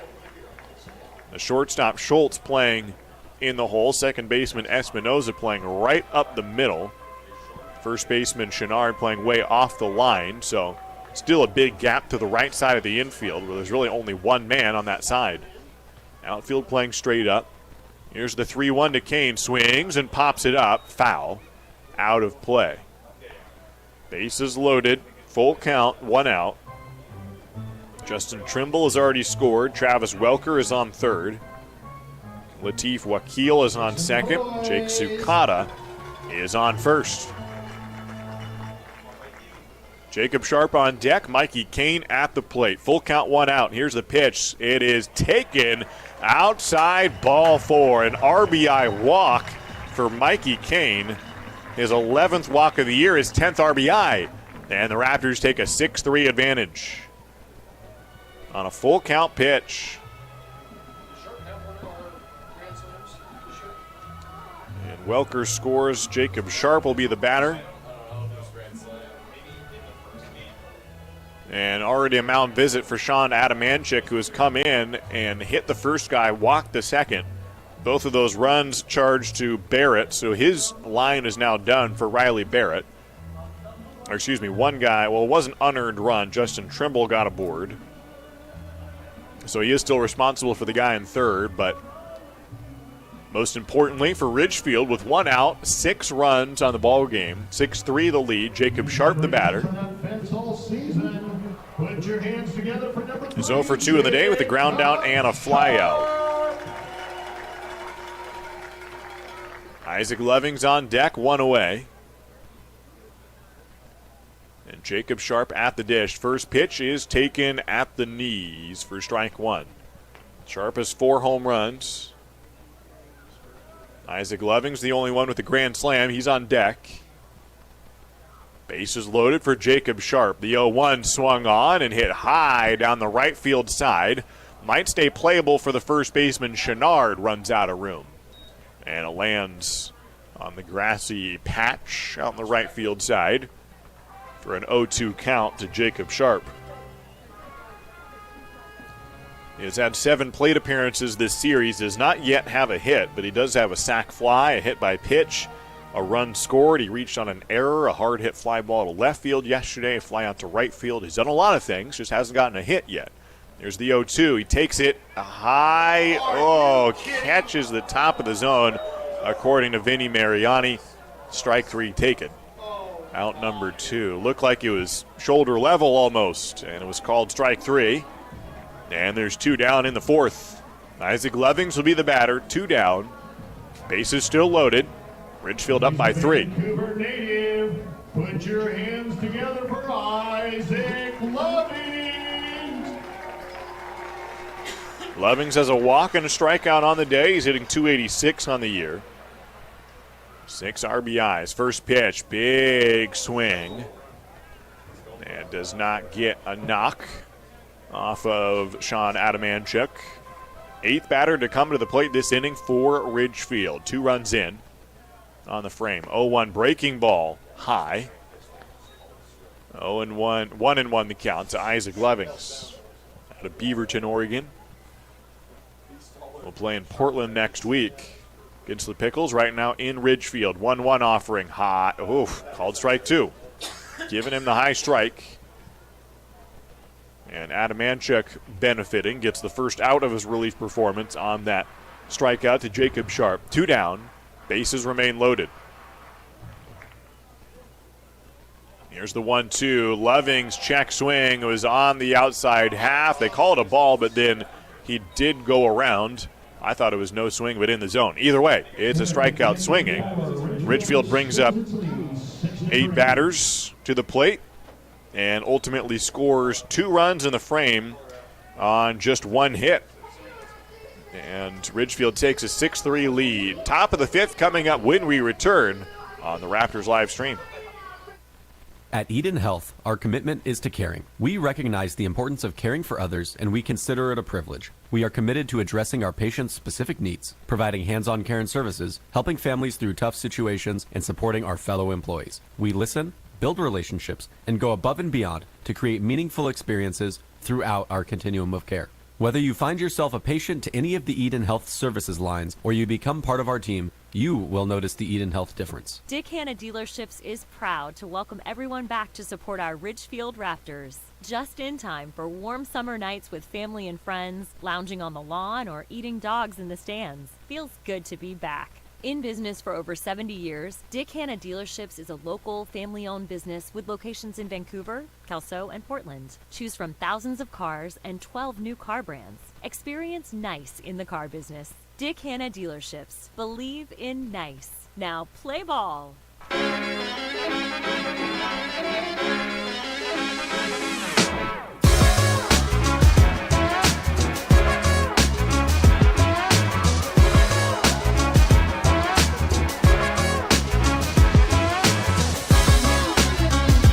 6-3 lead for the Ridgefield Raptors as we enter the top of the 5th inning. Fairly long game so far, already an hour and a half into this contest, and still a half inning away from the midway point in this contest. Ridgefield does lead 6-3, trying to stop a 2-game losing streak because their only consecutive losses on the year so far. This is game 10. Ridgefield 5-4 on the year. Looking to even up this series and force a rubber match tomorrow at 6:35. Easton Culp on the mound. He'll face Jake Schultz, the left fielder, or the shortstop, and Jack Walker, the center fielder, next. First pitch of the inning from Easton Culp is a called strike. First inning that Culp begins, he came in partway through the 4th. Faced 3 batters. 0-1 pitch from Culp is taken also for a strike. Gave up a single that scored the runner from third that he inherited, but then struck out the next guy and got a ground out to end the inning. That made it a 1-run game. Ridgefield added 2 last half inning, so it's 6-3. Top of the 5th. Culp kicks and gets a foul ball. Just a nick from Jake Schultz.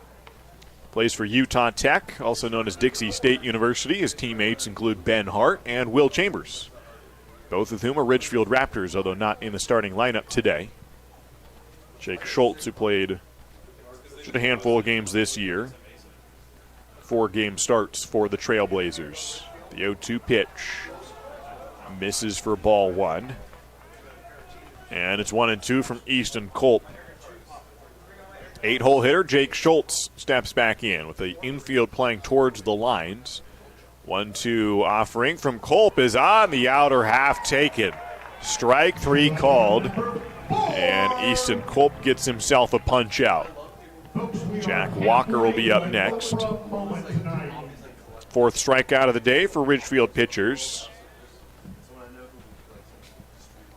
And top of the 5th inning continues with the 9-hole hitter Jack Walker up next from Mississippi State University.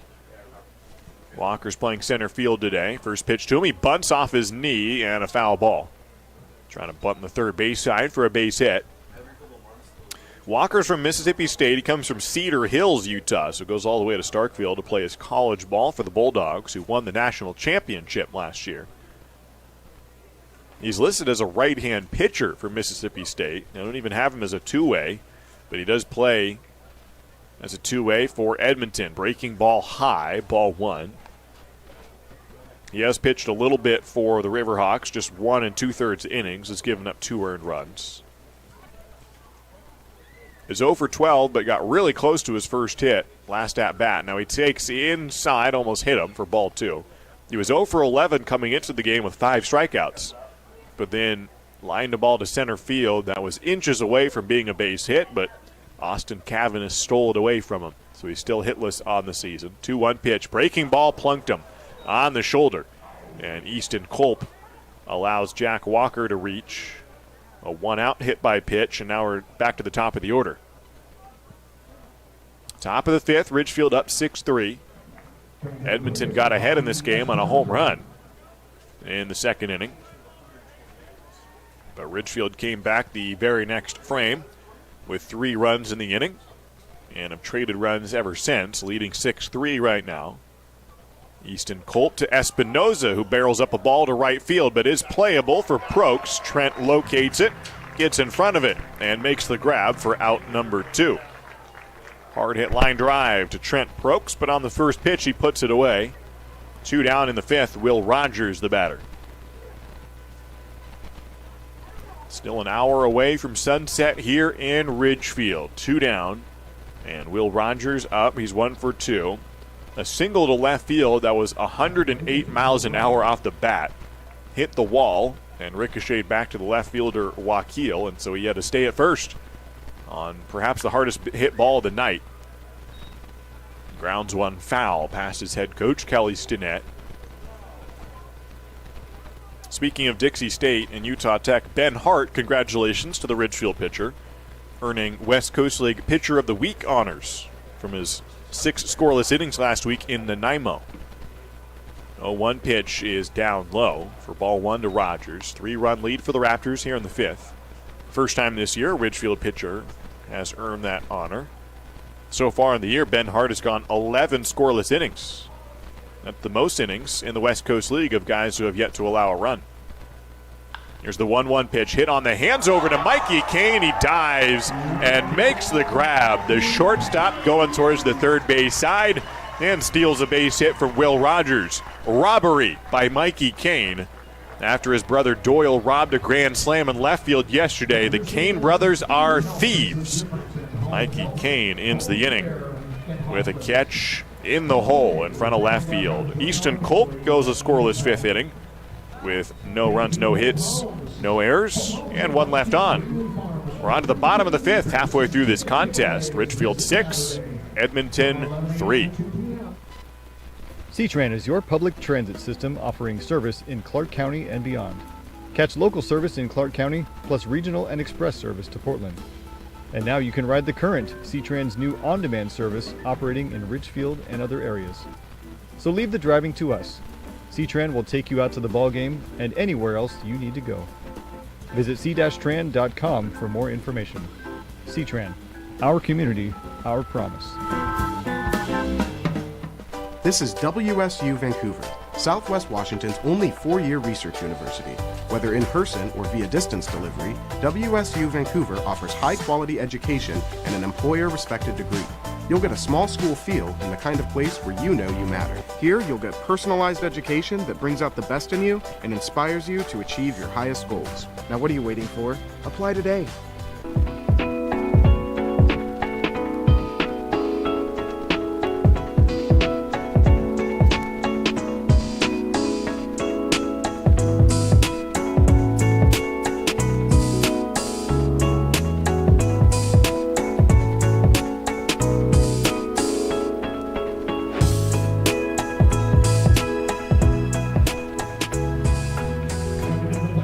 Trent Prokes will lead off in the bottom of the 5th inning for the Ridgefield Raptors, who have a 6-3 margin to work with, up by 3 runs. The difference right now is the bottom of the 2nd when Ridgefield scored 3. Their biggest inning so far. Trent Prokes leads off against Sean Adamanchik, who hangs one outside. Ball 1 to Trent Prokes. Left-hand hitter from Modesto Junior College, heading to Cal State Bakersfield this fall. Another ball down and away from Adamanchik. 2-0 to Trent Prokes, the only guy who did not get a plate appearance last inning. Ridgefield scored 2 in the frame. 2-0 pitch is off the plate. This time the right vertical location, but still horizontally off the plate. And it's 3-0 to Trent Prokes. So that's a double and a single on the day. They don't want to give him anything too good. Another ball off the plate, and it's a 4-pitch walk. Trent Prokes, a leadoff base on balls, and Justin Trimble will be the batter. Well, Trimble has had 2 plate appearances. He has reached on a hit by pitch and an error on a dropped fly ball in center field. Both times he's gotten a third as part of runners in the corners. And then on one occasion stole home. On the other occasion came in on an error. He checks his swing and a little check foul off the foot of Will Rogers, the catcher, who shakes out his right foot. I think he'll be okay, but they'll give him a moment. 0-1 the count to Justin Trimble. With Trent Prokes on first, a 3-run lead for Ridgefield. Scored 3 in the second. When Isaac Levings walked, Prokes singled, Trimble got hit by a pitch, Cavaness singled, Welker a sac fly. First 5 guys all did something productive. 0-1 pitch is high, ball 1. Other than that, these two teams have scored the same amount of runs on the day, so that inning creates the margin. And yet again, Trent Prokes and Justin Trimble in the middle of the action for Ridgefield. 1-1 the count from Justin. The pitch to him is swung on and missed, and he's behind 1-2 from Adam Angic from Antelope Valley College, facing the University of California, Santa Barbara infielder. Scored twice today, trying to reach for a third time. Infield and double play depth. Here's the 1-2. Fastball swung on and missed. And he's down on strikes, 1 away in the 5th. Austin Cavaness, the batter. A single and a fly out on the day for Austin. Plays for Cal Poly. Gets to play with Brooks Lee, their shortstop. An excellent player, and that is an understatement. Cal Poly has perhaps the best college baseball player in the nation. Brooks Lee I've seen in some mock drafts being the #1 overall pick, perhaps by Baltimore this year. Austin Cavaness, also from Cal Poly, takes a strike. It's 0-1. Brooks Lee, the son of their head coach, Larry Lee. And Cavaness speaks highly of Brooks Lee, the shortstop who's kind of modeling the whole coach's son mentality of being intelligent and well put together player. 0-1 offering is high, 1-1. Runner on first for Ridgefield. And a 6-3 lead for the Raptors. Austin Cavaness, the center fielder, is at the plate. Left-hand hitting outfielder. 1-1 pitch, he swings and barrels it up to right field. Got some carry to the wall. That ball gets all the way to the fence, and one hops the wall. Cavaness sprinting for second, got himself a double. Runners on second and third for Ridgefield, as Austin Cavaness has his first extra base hit as a Raptor. He's 2 for 3 in his second game in Ridgefield. A double to the wall in right field. And it pushes Trent Prokes around to third. Runners on second and third for the Raptors. Travis Welker at the plate with still only 1 out. Welker had the bases loaded in the second inning. Had a sac fly. Had a man on last inning and singled. This one he skies into shallow left center field. Might be trouble for the left fielder. It's the center fielder, Walker, and he plays it on a bounce.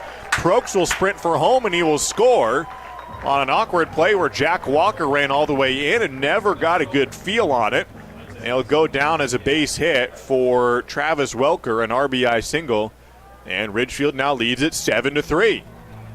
A high fly ball, but it was in very shallow center field. I'm surprised Schultz didn't go back to shortstop. The left fielder, Low Ranger, was the one sprinting in the hardest. Walker a little bit uncertain about it all. And it goes down as a single for Welker and an RBI. Cavanagh stayed at second. Prokes scored. Wakil now at the plate. He swings and fouls it back.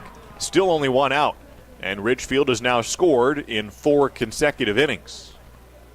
Only went scoreless in a 1-2-3 first inning. And since then, they have been hard to put out. Wakil the batter. 2 aboard, 1 down. Here's Adam Anchuk with a pitch on the inside edge. And it's a 0-2 count to Latif Wakil. He walked and has struck out today. Looking for his first RBI. This is his Ridgefield debut game. 0-2 the count, swings and fouls it back. Spent his first game in uniform yesterday, did not appear in the contest, just arriving from UC Davis a couple days ago. He's from Poway, California, went to Westview High School.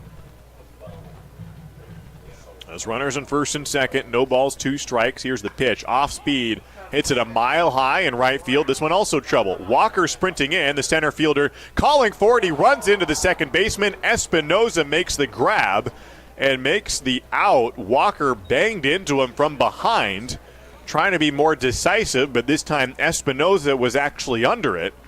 Walker has had himself a heck of a 5th inning, but that one ends up okay for Edmonton, at least as long as they're all healthy and fine. It seems like they are, which is good to see. A pretty firm collision with Espinoza getting rear-ended by Jack Walker.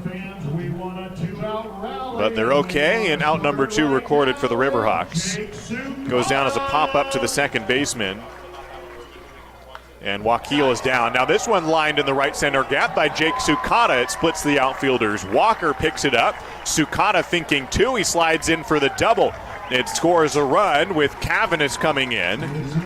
And it's an RBI 2-bagger for Jake Sukata. His first double as a Raptor. And Ridgefield is up 8-3. An RBI to right center for Jake Sukata. And right as I was talking about Ridgefield not having too many doubles on the year, they've got 2 players getting their first doubles as Raptors this inning alone. And 3 doubles on the day already as a team. We're not even done with the 5th inning. 2 runs are in on the frame. Adam Manchuk, first pitch swinging, and Mikey Kane bounces through the left side. An RBI single. They will hold Sukata, and he stops at third. An RBI single for Mikey Kane. They keep on swinging at the first pitch. They keep on scoring. It's 9-3 Raptors. Last 2 pitches have scored 2 runs. A double for Sukata, a single for Kane, each for RBIs. Sukata to third. Prokes had scored. Cavanis has scored. Welker scores on that play. And now Jacob Sharp, the batter, the 8th hitter to come to the plate for Ridgefield. 2 innings in a row, they've brought up 8 guys. 9-3 the lead. Adam Manchuk again, first pitch swinging. Jacob Sharp this time a foul ball. And we can collect our breath for a moment. After a collision in shallow right center field, Walker was barely back into center field before a double went his way to right center, and then a single on the very next pitch. So 3 pitches and 3 high-intensity moments. Now Jacob Sharp is unable to catch up with the fastball. It's 0-2. 2 down, runners in the corners, bottom of the 5th. Ridgefield leading 9-3. Runner goes on the pitch, a fake throw and no throw, and a stolen base for Mikey Kane. His second steal of the day, and Ridgefield will not score a 3rd run on that sequence. This time it was Sukata at 3rd who held, and the fake throw from Rogers. Now runners in 2nd and 3rd. The 1-2 pitch inside. Sharp almost got nicked by that pitch. Ball 2. Sharp looking for his first base hit on the day. The Ridgefield Raptors now with 9 hits on the evening and 9 runs. The 2-2 pitch from Adam Manchuk. Outside, full count. Ridgefield with 3 doubles on the day. It's their first time with exactly 3 doubles. They've had 4. They've had 2. They've had 1. They've had 0. First time with 3. They've only had 3 or more once on the season so far. Here's the full count pitch to Sharp. Ground ball toward short, a 3-hopper. Fielded by Schultz. He throws on 1 bounce. Nice pick by Chenard, who prevents this inning from getting worse for Edmonton. 3 runs do score on the frame. On 4 hits on the frame, 3 runs, no errors, but a lot of craziness out in the outfield. Ridgefield scores 3 for the second time today and lead it 9-3 over Edmonton. We're through 5 complete innings. The Ridgefield Raptors are back, where the entire family can watch top-level college baseball players live at the Rourke. Now, kids 12 and under get in free with a paid adult for all Sunday afternoon Raptors games. Enjoy local Southwest Washington baseball with the whole family this summer. Sunday games are at 105 and are presented by Peace Health and the Columbian. Come cheer on your Ridgefield Raptors all season long. Get your tickets now at ridgefieldraptors.com. Go Raptors! At Eden Health, our commitment is to caring. We recognize the importance of caring for others, and we consider it a privilege. We are committed to addressing our patients' specific needs, providing hands-on care and services, helping families through tough situations, and supporting our fellow employees. We listen, build relationships, and go above and beyond to create meaningful experiences throughout our continuum of care. Whether you find yourself a patient to any of the Eden Health services lines or you become part of our team, you will notice the Eden Health difference.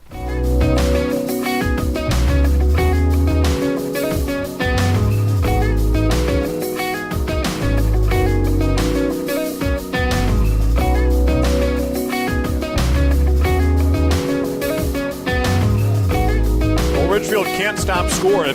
3 runs in the second, 1 run in the third, 2 runs in the fourth, 3 runs in the fifth.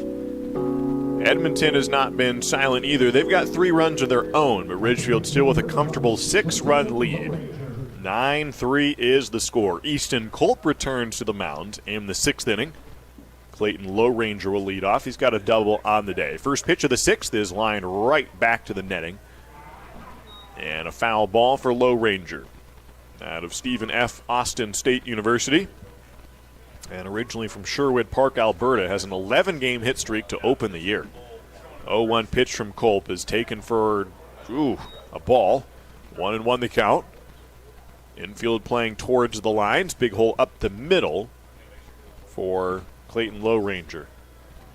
The 1-1 pitch from Culp is at the knees and below the knees, ball 2. Ivan Breathauer is on deck. Austin Chenard would be up next here in this inning for the Riverhawks. 2-1 the count from Culp. Fastball popped up foul, almost to the level of the floodlights here at the Rourke, and bounces on the concourse for strike 2. 2 balls, 2 strikes. Leadoff man in the 6th. Still a half hour before the sun sets in the horizon in the eyes of the right fielder. 2-2 pitch off speed. Popped up left field side, tailing towards the seats. Good effort by Travis Welker, but he runs out of real estate. Slides in, pops back up. Tough-nosed kid. And Welker running out of room. 2 balls, 2 strikes from Easton Culp, who came in the middle of the 4th inning and got the final 2 outs of that frame, then did not give up a hit in the 5th. He has yet to allow an earned run this season. 2 balls, 2 strikes from Culp. Fastball, whoa, ball 3. He is close to getting that strikeout. Just below the knees to Clayton Low Ranger. Full count from Easton Culp to begin the 6th inning. Here's the payoff from Easton. Fastball or off speed, froze him. Froze me too. I thought it was a fastball at first. Low Ranger did too. Fooled everybody. Strike 3 called. On the breaker for Easton Culp's 2nd strikeout. Make it 3rd strikeout of his relief outing. And 5th punch out of the day for Ridgefield pitchers. Ivan Breathauer the batter. Ridgefield likes him at the plate with nobody on base. A ball low to Ivan, the Arizona State slugger. He is tied for the league lead in home runs. There's only 2 guys so far with 4 dingers. He's one of them. Another guy from Kamloops has 4 as well. Will Chambers has 3 for Ridgefield. 1-0 pitch to Breathauer is away for ball 2. Breathauer had a home run yesterday, a 3-run shot, and Edmonton ended up winning by 3. 2-0 the count to Breathauer. Turns on a pitch. Doesn't have home run distance, but it's got home run height to it. High fly ball to left field. Tough play for Wakeel looking up into the sky, but Latif is able to get under it and make the grab. Stayed up in the heavens for a while, but Breathauer put out. 2 down in the 6th inning. Nobody on base for Austin Chenard. Ridgefield leading this contest by a score of 9-3. Top of the 6th. Easton Culp, who went 5 innings in his only outing before tonight, has now completed 2. Hard hit ground ball right to the third baseman Welker on one hop. He nabs it, throws to first, got him. On the first pitch, ground out to third. A quick inning for Easton Culp. He goes 1-2-3. He allowed a single to the first guy he faced. That was Chenard. He has now gone 9 in a row without allowing a hit. And he pitches a scoreless 6th inning. To the bottom of the 6th we go. Ridgefield 9, Edmonton 3. Hey baseball fans, after the game visit A, the area's premier gaming, dining, entertainment, and meeting destination. A is a proud supporter of the Ridgefield Raptors and the perfect place to meet up with friends after a Raptors win for dinner, drinks, and great times. Keep the fun and excitement going after the 9th inning and grab beers at Tom's Urban.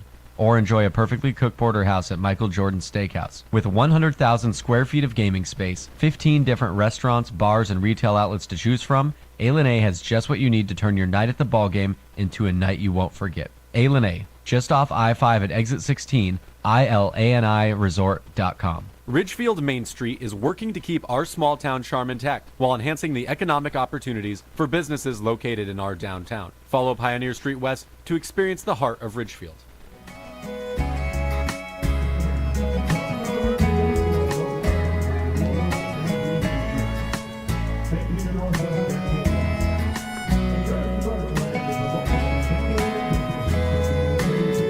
Bottom of the 6th inning for the Ridgefield Raptors, with Isaac Lovings to lead off, followed by Trent Prokes and Justin Trimble. Seemed like they were just at the plate 2 minutes ago. A quick top of the 6th inning. 3 batters face 3 outs for Easton Culp. And now Ridgefield, which spent about 15 minutes at the plate last half inning, brought 8 guys to the dish and scored 3 runs. Now Isaac Lovings, who is the only batter to not get a plate appearance last inning, leads off the 6th. First pitch outside from Sean Adamanchik. And the next pitch is high, ball 2. He gave up a 4-pitch walk to Trent Prokes last inning. Only walk of the frame, but it hurt him. That run ended up scoring. And then Austin Cavanis doubled. Welker singled. Sukana doubled. Kane singled. And things unraveled for Edmonton. Good work for Ridgefield to really find the barrel. Lovings takes another ball. It's 3-0. Here's the next pitch from Adamanchuk. That one does find the strike zone. And Lovings has a 3-1 count. There were only 2 catchers on the trip up to Canada. He was one of them with Riley McCarthy. So he played a lot up in Canada, did Lovings. Now he swings and pounds one high in the air to center field. Playable for Jack Walker. The center fielder drifting in, and he makes the catch. 1 away in the 6th inning. Trent Prokes the batter. A single, a double, a walk, and 2 runs scored for Trent Prokes.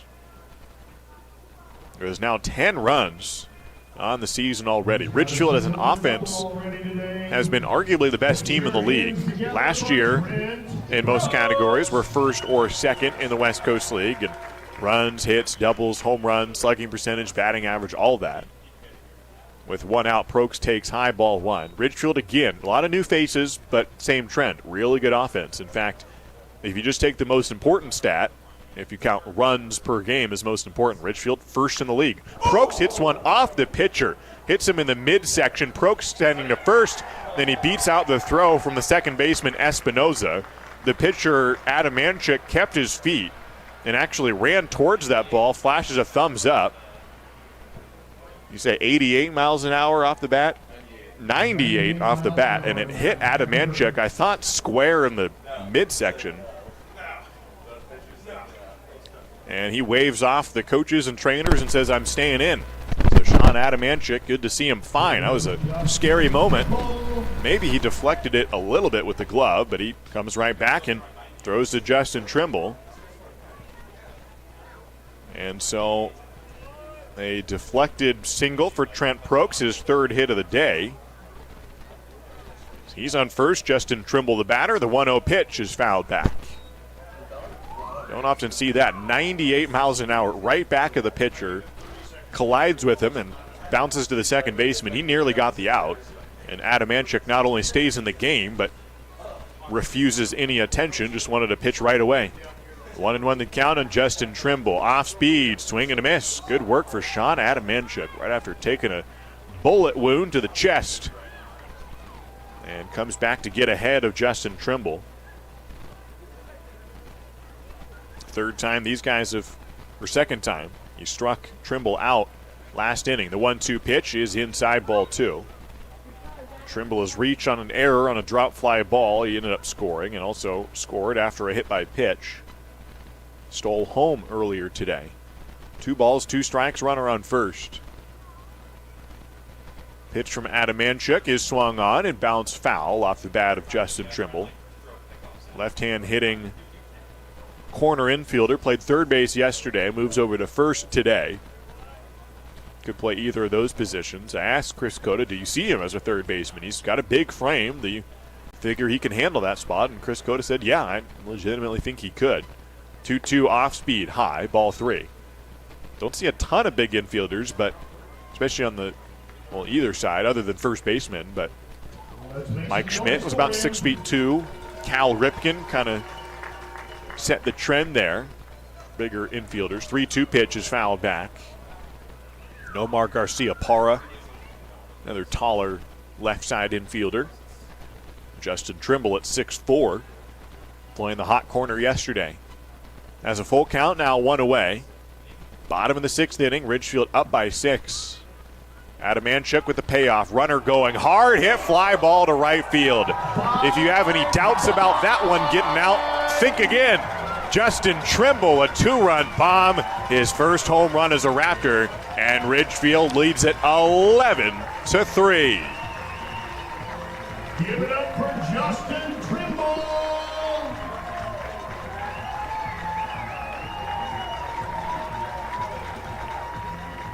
That ball came off the bat at 104 miles an hour. 23-degree launch angle, 343 feet. Justin Trimble runs into a ball with 1 out and a runner on first. It scores Trent Prokes. The Raptors up by 8 here in the 6th inning. And Justin Trimble, 104 miles an hour off the bat over the bullpen in right field. Austin Cavanis tries to bunt and fouls it at the plate. 1 out. Ridgefield has now scored in 5 consecutive innings. Most of them multiple run innings, all but 1.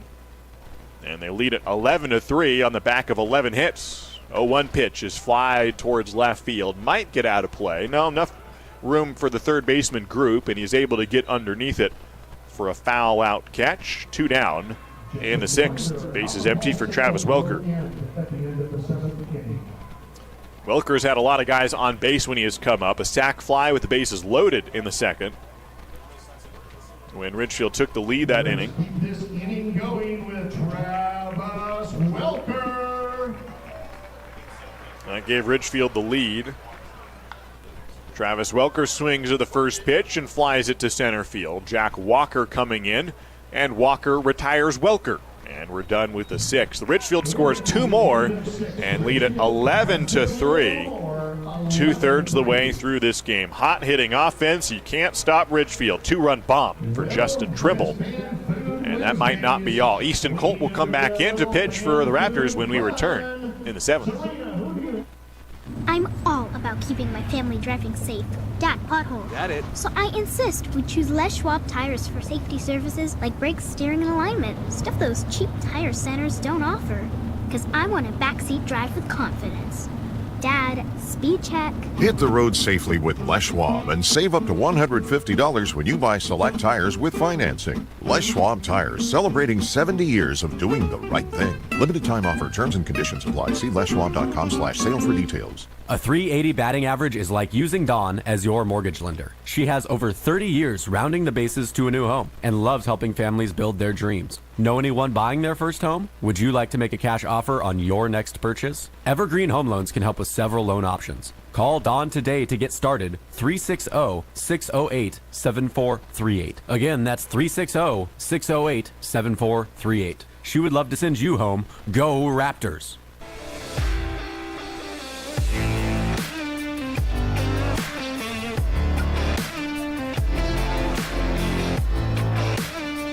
Easton Culp is a consummate long reliever for Ridgefield. Second relief appearance on the year. He went 5 scoreless in Kelowna in his debut. And today he has also done well. Going into the 7th inning, he entered in the 4th and And he will face Brett Group, Mark Osana, and Jake Schultz.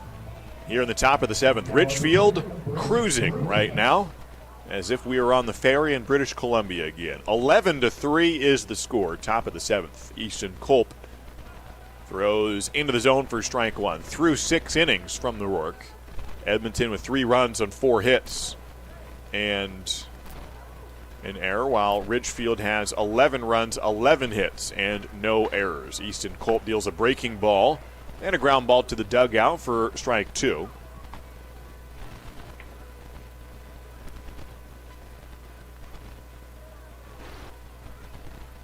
Easton Culp, who came in the middle of the 4th inning, gave up a single to the first guy he saw on the first pitch and has not allowed a hit since. 0-2 offering from him is fly to right field, tailing towards the seats.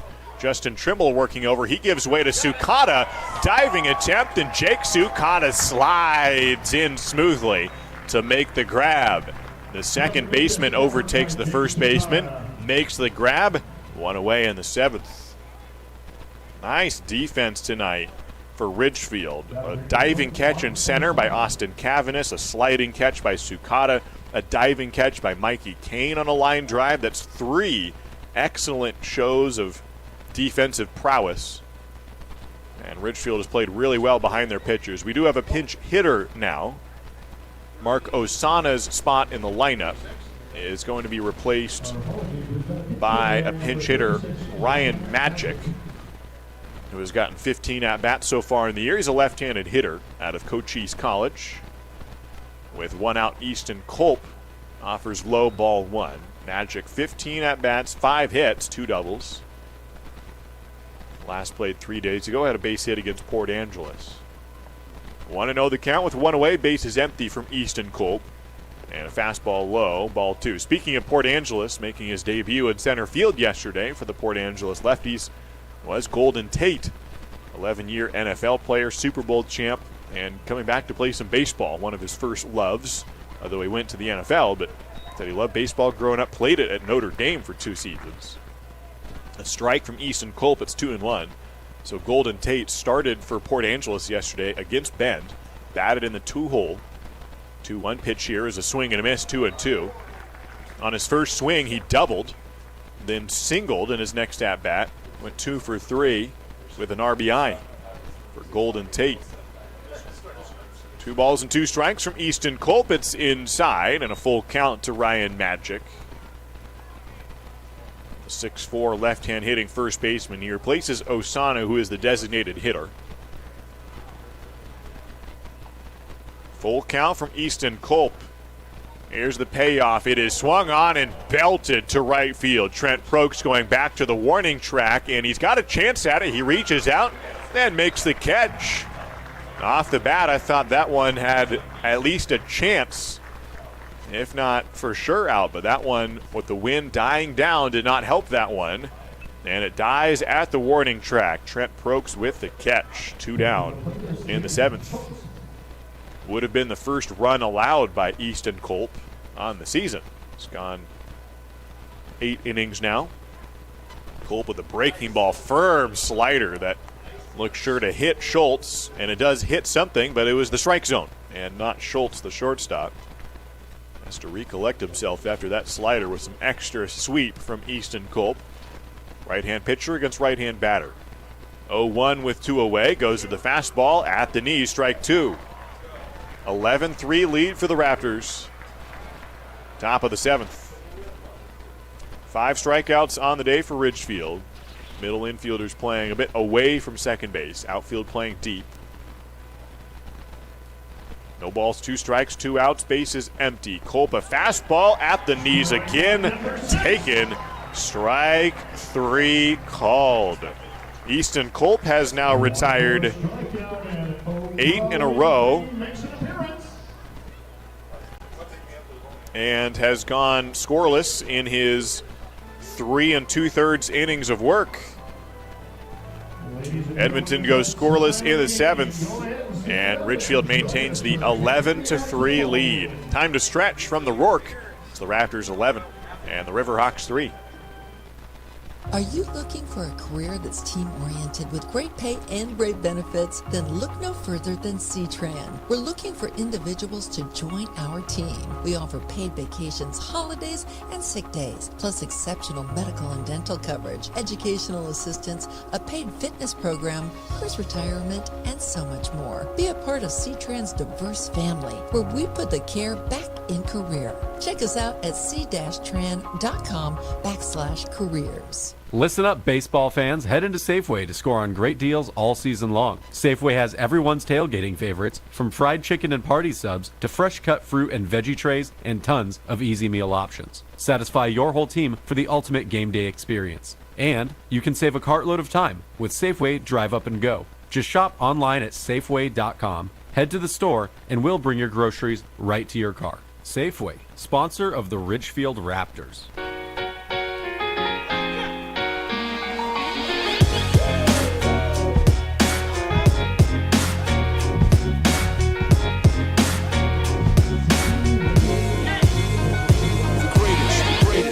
Pretty clean baseball today for the Ridgefield Raptors. They've hit the ball hard. They have not thrown. They've not committed an error today. Have not issued a walk today. And the Raptors lead it 11-3. New pitcher for the Edmonton Riverhawks, with their team trailing by 8 into the bottom of the 7th inning. Out of Antelope Valley College and from Stettler, Alberta, Kyle Popst comes in, the 6'6" right-hand pitcher. Will face Latif Wakil, and then the top of the order. Bottom of the 7th, 8-run lead for the Raptors. Two-seam fastball from Kyle Popst, making his 4th appearance. Kyle Popst comes in, and Latif Wakil, who has had 3 plate appearances so far. And a foul ball back into the netting for Latif Wakil. He's behind 0-2. He has gone 0 for 2 today with a walk, a pop-up in his last at-bat. That caused some trouble for the Riverhawks. 2 players colliding, but the second baseman Espinoza held on to it. 0-2 the count to Wakil. It's high for ball 1.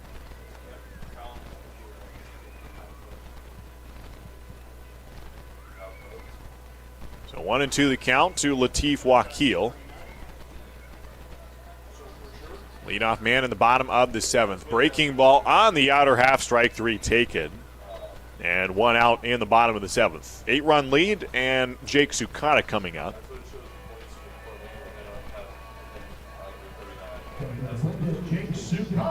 Sukata has doubled.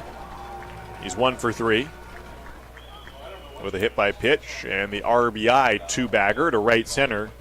His last at-bat on the first pitch. This time he swings again at the first pitch and lines it over the pitcher and into center field. Base hit. 12th hit of the day for the Raptors. 2nd for Sukata. He's got a single and a double. And there's 1 on, 1 out for Ridgefield in the 7th. Already up by 8. And Mikey Kane comes up. He's got 2 singles on the day. Both of them on the first pitch. Yesterday, Edmonton swung at the first pitch and put it in fair territory 11 times. 11 different at-bats, lasted just 1 pitch. Today, Ridgefield, some of their own medicine here, as Mikey Kane with 2 first-pitch singles. Jake Sukata doubled on the first pitch and singled there on the first pitch. The top 2 hitters in the order for Ridgefield have 4 hits, all on the first pitch. Now Mikey Kane on the second pitch lines it to left center field. It gets down for a base hit. Sukata will chop his feet and stop at second. And with 1 away, 2 consecutive base hits. Jake Sukata and Mikey Kane hold down the top of the order. And now 2 aboard for Jacob Sharp. Ridgefield up 11-3 in this contest. And a West Coast League battle between the Edmonton Riverhawks and the Ridgefield Raptors. Your designated hitter, Jacob Sharp. Sharp is 0 for 4 on the day. Ground out to third, ground out to short, fly out to right, and a punch out. With 1 out, the right-hand hitting catcher is at the plate against Popst, and Kyle misses inside, almost hit Jacob Sharp, 1-0. Sharp connected with UNLV this season, was transferring from Fullerton College this summer. 1-0 pitch to him is taken outside, ball 2. He connected with UNLV because one of his coaches at Fullerton College used to coach at Cal State Fullerton, and one of the coaches at Cal State Fullerton used to coach at UNLV.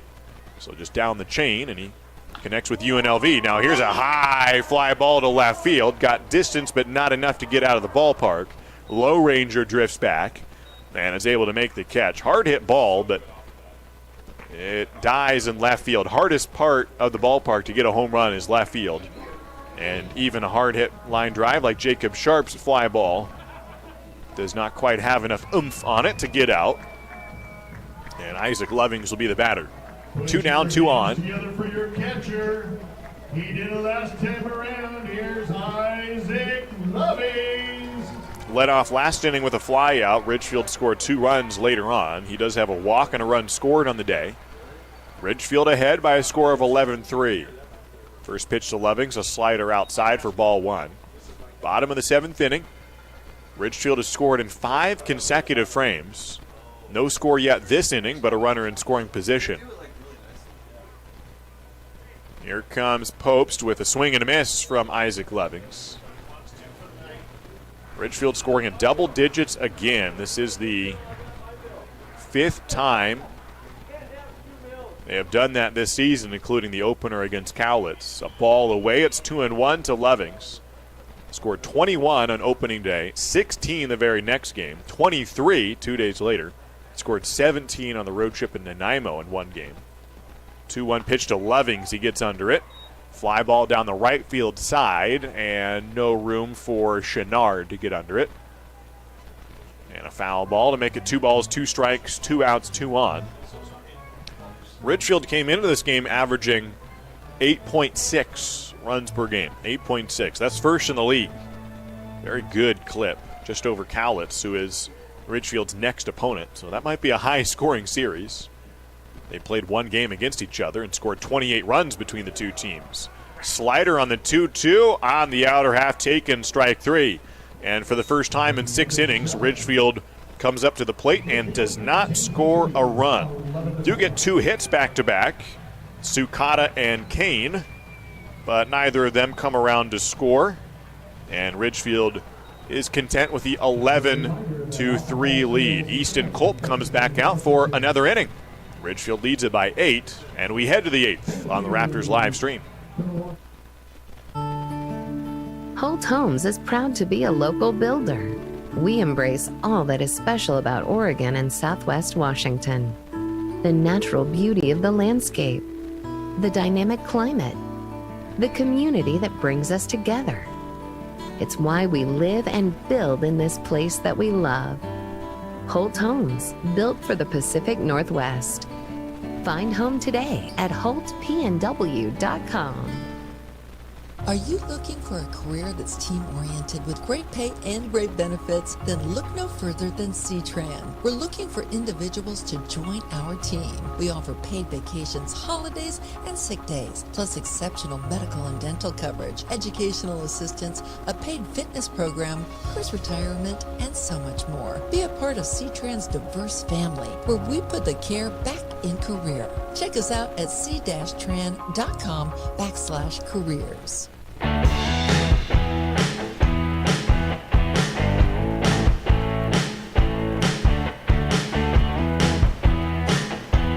Easton Culp isn't done yet tonight. Neither are the Raptors. Top of the 8th inning. Culp got the final 2 outs of the 4th. And has pitched a scoreless 5th, 6th, and 7th innings. 3 2/3 so far. Comes back out for another. He's facing Jack Walker, the batter. And the first pitch of the 8th inning is a called strike. Ridgefield 11, Edmonton 3 in game 2 of the series. Edmonton winning yesterday by 3.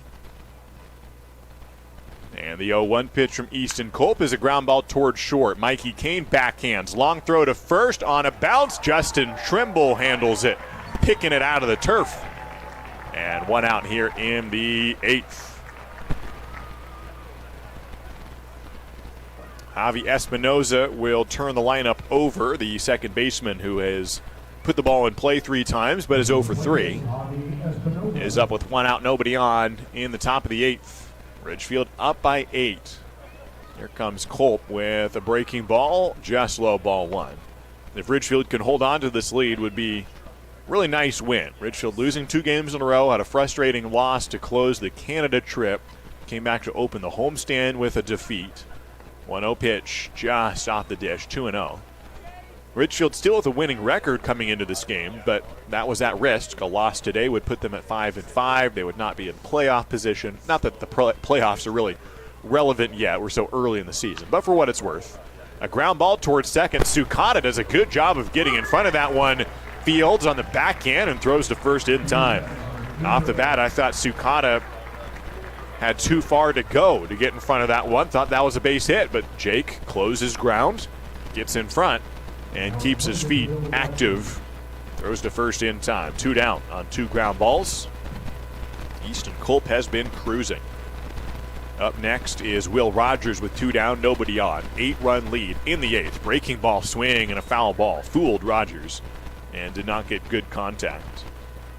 Easton Culp has allowed 1 hit. It was on the first pitch he threw. It was a single in the 4th inning. And has not allowed a base hit since. He has hit 1 batter, but stranded him on first. 0-1, breaking ball, hit down the third baseline, fielded by Welker, bobbles it, gets up with it, throws to first in time. Travis Welker adds on to what has been a terrific defensive day for the Ridgefield Raptors, and just more fodder to talk about for Chris Cota after the game. What has been a great defensive day for Ridgefield. 3 ground balls to 3 different infielders on the inning. And Ridgefield posts another scoreless frame. 4 straight scoreless innings against Edmonton. We head to the bottom of the 8th. Ridgefield 11. And the Edmonton Riverhawks 3. C-Tran is your public transit system offering service in Clark County and beyond. Catch local service in Clark County, plus regional and express service to Portland. And now you can ride the current C-Tran's new on-demand service operating in Ridgefield and other areas. So leave the driving to us. C-Tran will take you out to the ball game and anywhere else you need to go. Visit c-tran.com for more information. C-Tran, our community, our promise. Dick Hanna Dealerships is proud to welcome everyone back to support our Ridgefield Raptors. Just in time for warm summer nights with family and friends, lounging on the lawn, or eating dogs in the stands. Feels good to be back. In business for over 70 years, Dick Hanna Dealerships is a local, family-owned business with locations in Vancouver, Kelso, and Portland. Choose from thousands of cars and 12 new car brands. Experience nice in the car business. Dick Hanna Dealerships. Believe in nice. Now play ball.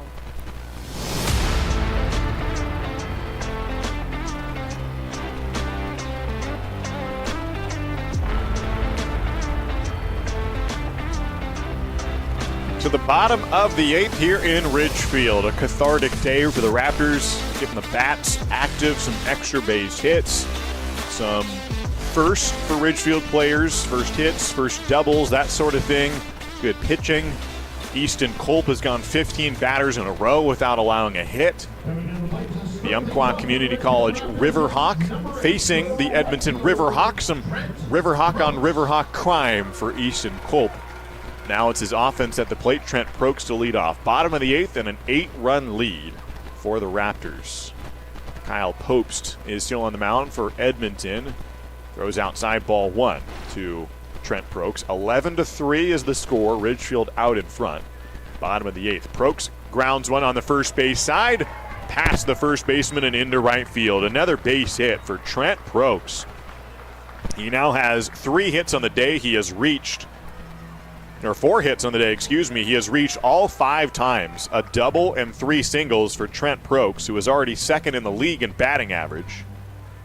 And he has made some good contact here. Second pitch, he singles to right field. Give it up for Justin Trimble. And now it's Justin Trimble who homered in his last at-bat. First pitch is outside. Speaking of first, that was his first home run. 2-run jack 2 innings ago. He also has gotten hit by a pitch. He's stolen home and reached on an error. How many guys steal home and hit a home run in the same game? Justin Trimble has done that today. Takes a pitch down and in. It's 2-0. Runner on first, nobody out. Bottom of the 8th. Ridgefield up 11-3. I'm tempted to say he stole home twice today, but truthfully, the second one on an error, but it was almost the identical play from the first time. Runners on first and third.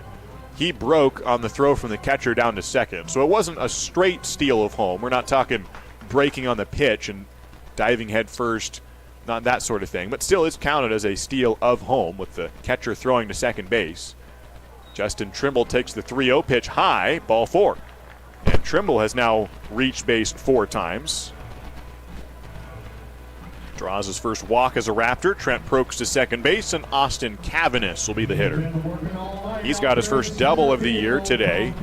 Just his second game as a Raptor. He's 2 for 4. Had 2 walks yesterday, 2 base hits today, a run scored. Hit a double to the right field wall in the 5th inning. Now with 2 aboard and nobody out. He's facing Kyle Popes for the first time. Fastball splits the plate. Strike 1.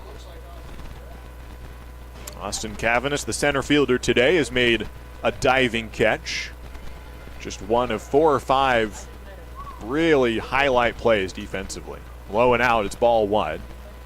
Mikey Kane, a diving catch. Jake Sukata, a sliding catch. Travis Welker, really nice play behind third base, staying through the bobble and threw accurately across the diamond. Here's Cavanis with the 1-1, breaking ball in. 2-1 the count to the Cal Poly outfielder. Been an outfielder ever since 12 years old. As a ball comes out onto the playing surface, so they'll scoop it up and toss it away. 2 balls and a strike to Austin Cavanis. 11-3 the lead for Ridgefield. 2 aboard. Prokes and Trimble. Kyle Popes kicks, and the pitch is off the plate, 3-1.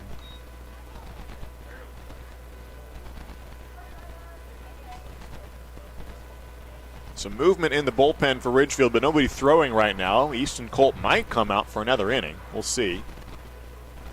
Here's the 3-1, and it's taken for a strike to Austin Cavanis. Trent Prokes led off with a single. Justin Trimble walked. And Cavanis with a full count. Here comes Popes with a swinging strike. Gets the punch out on Austin Cavanis, 1 away in the 8th. Travis Welker, the batter, with 2 on in this West Coast League affair. So cool to see more teams in the league, up to 16 franchises now in the West Coast League. And a historic part of the country. Granted, the East Coast flourished with baseball first, but baseball's been around on the West Coast for a long time, especially at the collegiate level. First pitch to Welker, swung on, grounded to third, stepped on the bag as Group, and he throws across high. Welker is safe at first base, and the runners hold at first and second. So just a fielder's choice, no error on the play, as the runners did not advance. So 2 outs in the inning. Welker aboard on the fielder's choice. Prokes out at third, and Justin Trimble to second. 2 down, and Latif Wakil will be the batter. Bottom of the 8th. 11-3 lead for the Ridgefield Raptors. Shortstop playing in, second baseman playing back. Now the shortstop retreats. Wakil grounds one foul on the first base side. The shortstop Schultz was playing even with the bag for a moment and then backpedaled into the hole. Latif Wakil looking for his first base hit in his debut today. Has walked, popped out, struck out a couple of times. He was the first guy to face Kyle Popes. The 0-1, breaking ball, and Wakil does not get a piece of it. On the swing, it's 0-2. Top of the order awaits. Will Jake Sukata get one more plate appearance? He's got 5 already. Ridgefield taking their last hacks on the day, assuming they don't give up 8 in the 9th. 0-2 pitch inside, skips off the catcher. Trimble almost halfway to third base and decides to return to second. The runners hold. It's 1-2 to Latif Wakil. The UC Davis left-handed batter. At the plate with 2 down in the 8th. Ridgefield looking for some insurance. 1-2 pitch. Just tipped it right into the catcher, and Will Rogers got nicked on the leg, or maybe his hand. Got hit somewhere. takes off his glove immediately, and Mason Trees Eyes is going to come out to talk with him.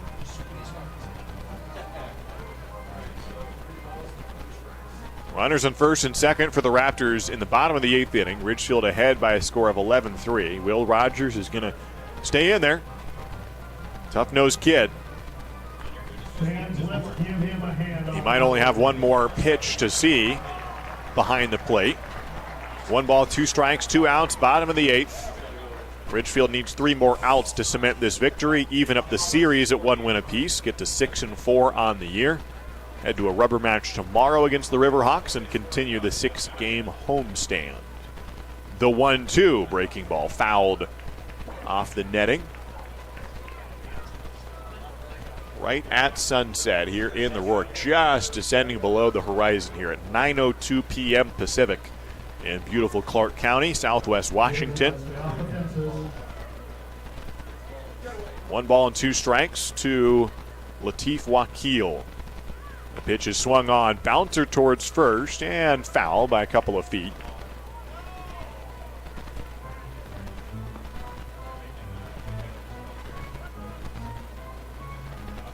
Ridgefield with 11 runs on the day. They have led the West Coast League in several categories, including home runs. They're the only team with more than 1 home run per game. 10 dingers in 9 games. They do have 1 today. 1-2 the count to Wakil. Breaking ball taken, strike 3. And the inning is over. 1 hit, 1 walk, but 2 left aboard. And Ridgefield goes scoreless in the 8th inning. 3 more outs to get. And will it be Easton Culp? Yes, it is. It's a save opportunity for Easton Culp. 3 more outs to get. Up by 8. Stay with us for the 9th.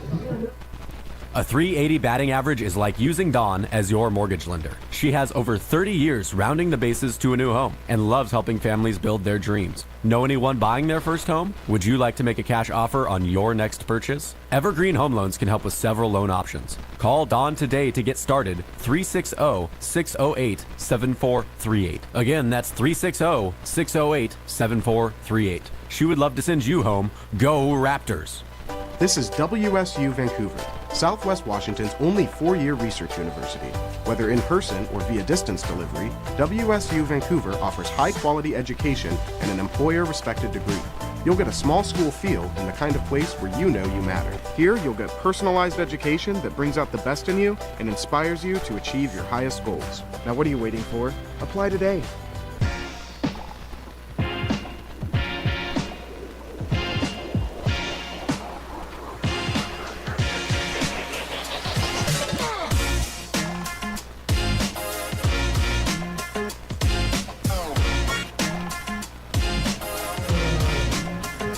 Ridgefield with 11 runs on 14 hits and no errors. Some stellar defense.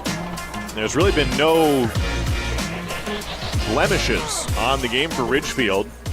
Edmonton 3 runs on 5 hits and 2 errors on the day for the visiting Edmonton Riverhawks. Easton Culp back out there for the 9th inning. First pitch, ground ball. Mikey Kane dives for it. It's past his glove into left field. Base hit. And Clayton Lowranger singles into left field for a leadoff 9th inning base hit. Ivan Breathauer, the batter. And that ends the streak. Easton Culp had gone 15 batters in a row without allowing a hit.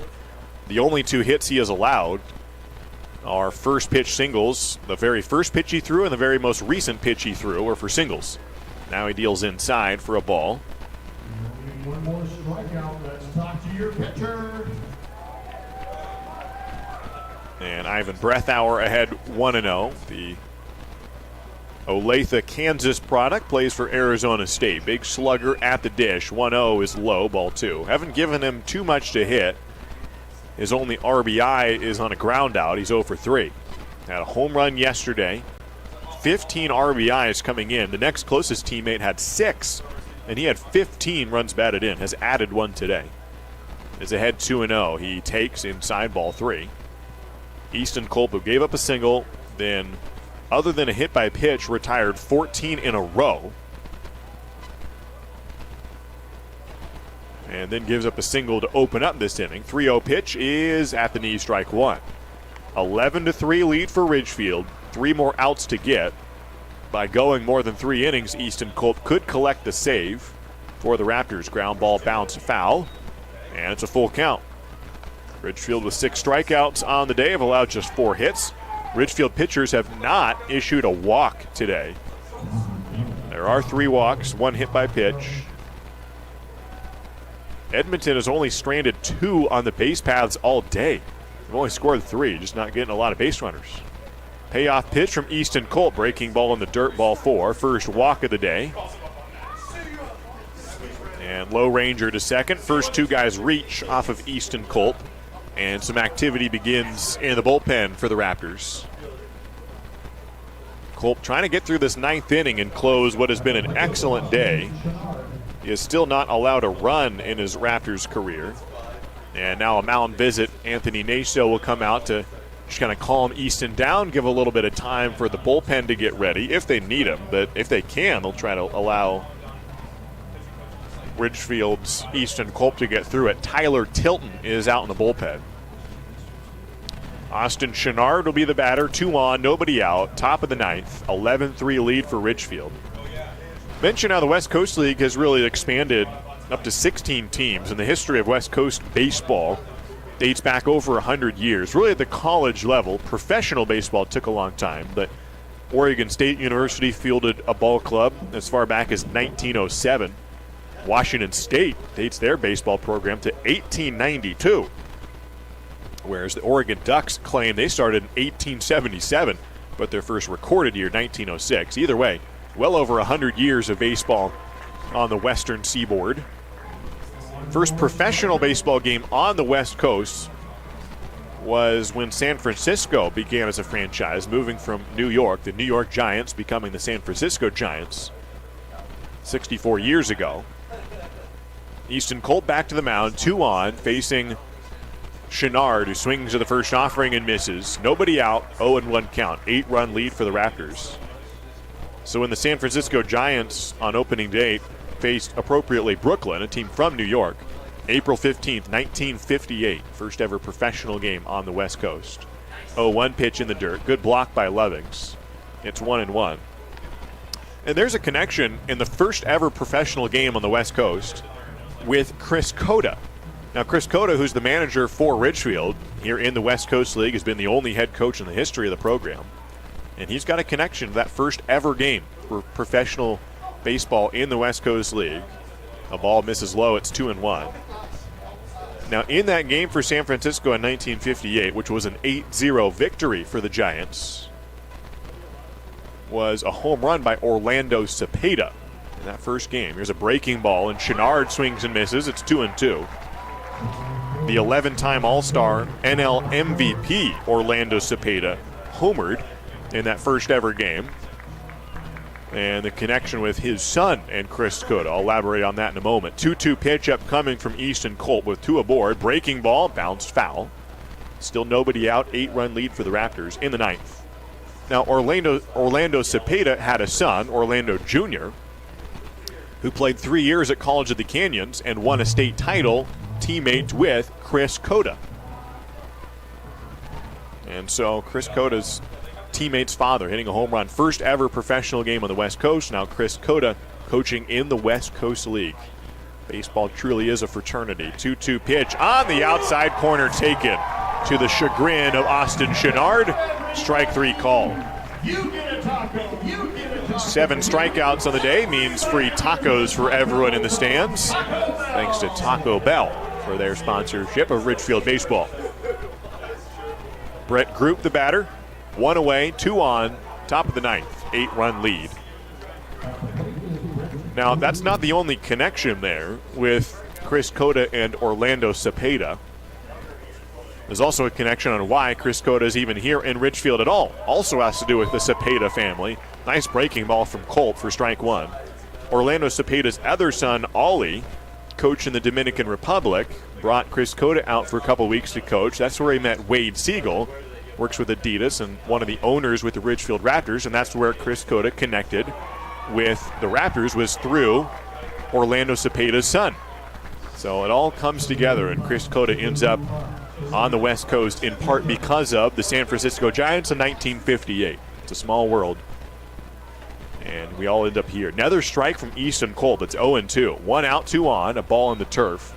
A 1-2 count from Easton Kolb. And during a little trouble in the ninth, but getting it out on a strikeout and trying to endure here. A reliever behind him, Tyler Tilton, could come in, but if Kolb can put the finishing touches himself, it'll be a nice day to finish out all by his lonesome. 1-2 pitch, breaking ball, fisted towards second base. Sukata working back, he makes the catch.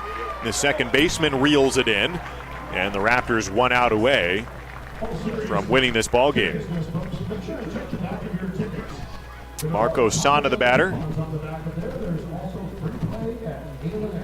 Runners on first and second for the Riverhawks. They're trying to not go away quietly, but they have not scored the last 4 innings. They took the lead in the second on a solo home run by Austin Chenard. Ridgefield came back scoring. Here's a line drive down the right field line, fair ball. It's going to be the first run against Easton Kolb on the season. It'll go for extra bases, an RBI double for Ryan Madchik, who's the pinch hitter. Doubles to right field for a run batted in. And Edmonton is on the board. Scores Clayton Lowranger from second base. Breathauer stops at third. 2 down, and Jake Schultz the batter. So Ryan Madchik doubles. And it's now 11-4, Ridgefield in front. Top of the ninth. Easton Kolb has gone 5 innings so far. Gets a strike here. Or 5 1/3, I should say, technically. Got 2 outs back in the fourth. 5 1/3 innings, just 3 hits, 1 run allowed. 5 strikeouts for Easton Kolb. The 0-1 tailing upstairs, ball 1. Runners on second and third for the Riverhawks, top of the ninth. 7-run lead for Ridgefield. Middle game of this series, dropping a 3-run game yesterday, leading by 7 here. The 1-1 pitch is swung on and fouled back, and Ridgefield 1 strike away from their 6th win of the season. Easton Kolb has to adjust the ball cap and fix his hair. Got to look good for the final strike. Tyler Tilton takes a seat in the bullpen. Looks like they'll just stick with Easton Kolb the rest of the way. He's got 1 more strike to get. 1 ball, 2 strikes, 2 outs. Top of the ninth. Here comes Easton Kolb. Swung on and fouled down the left field line.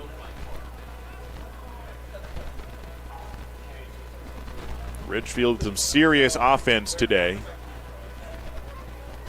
Top 2 guys in the lineup combined for 5 hits. Sukata with a double and a single. Mikey Kane with 3 singles.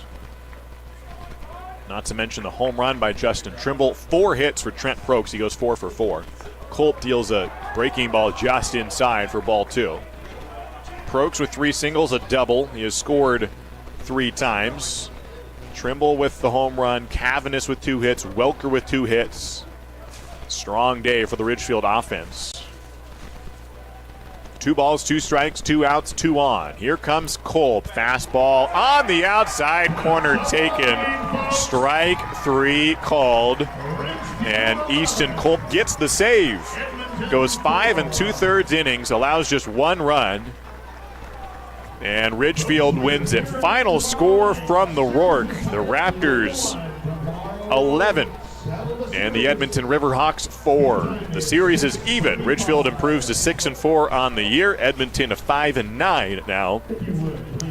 And Ridgefield snaps a 2-loss streak and even the series up. Join us tomorrow at 6:35. It'll be Ben Paul on the call. I'm stepping aside for a couple of games for a family commitment. So we'll have a new broadcaster tomorrow, and the next 4 games, in fact. Excited to hear Ben Paul on the airwaves today, or tomorrow, and for the Cowlitz series as well. So please give a warm welcome to Ben Paul, who will be the play-by-play guy for the next 4 days. I'm Josh Warden, signing off from Ridgefield, where the Raptors win it 11-4. Talk to you tomorrow for the series finale at 6:35 from Ridgefield. Until then, stay safe, have fun, and go Raptors. So long, everybody.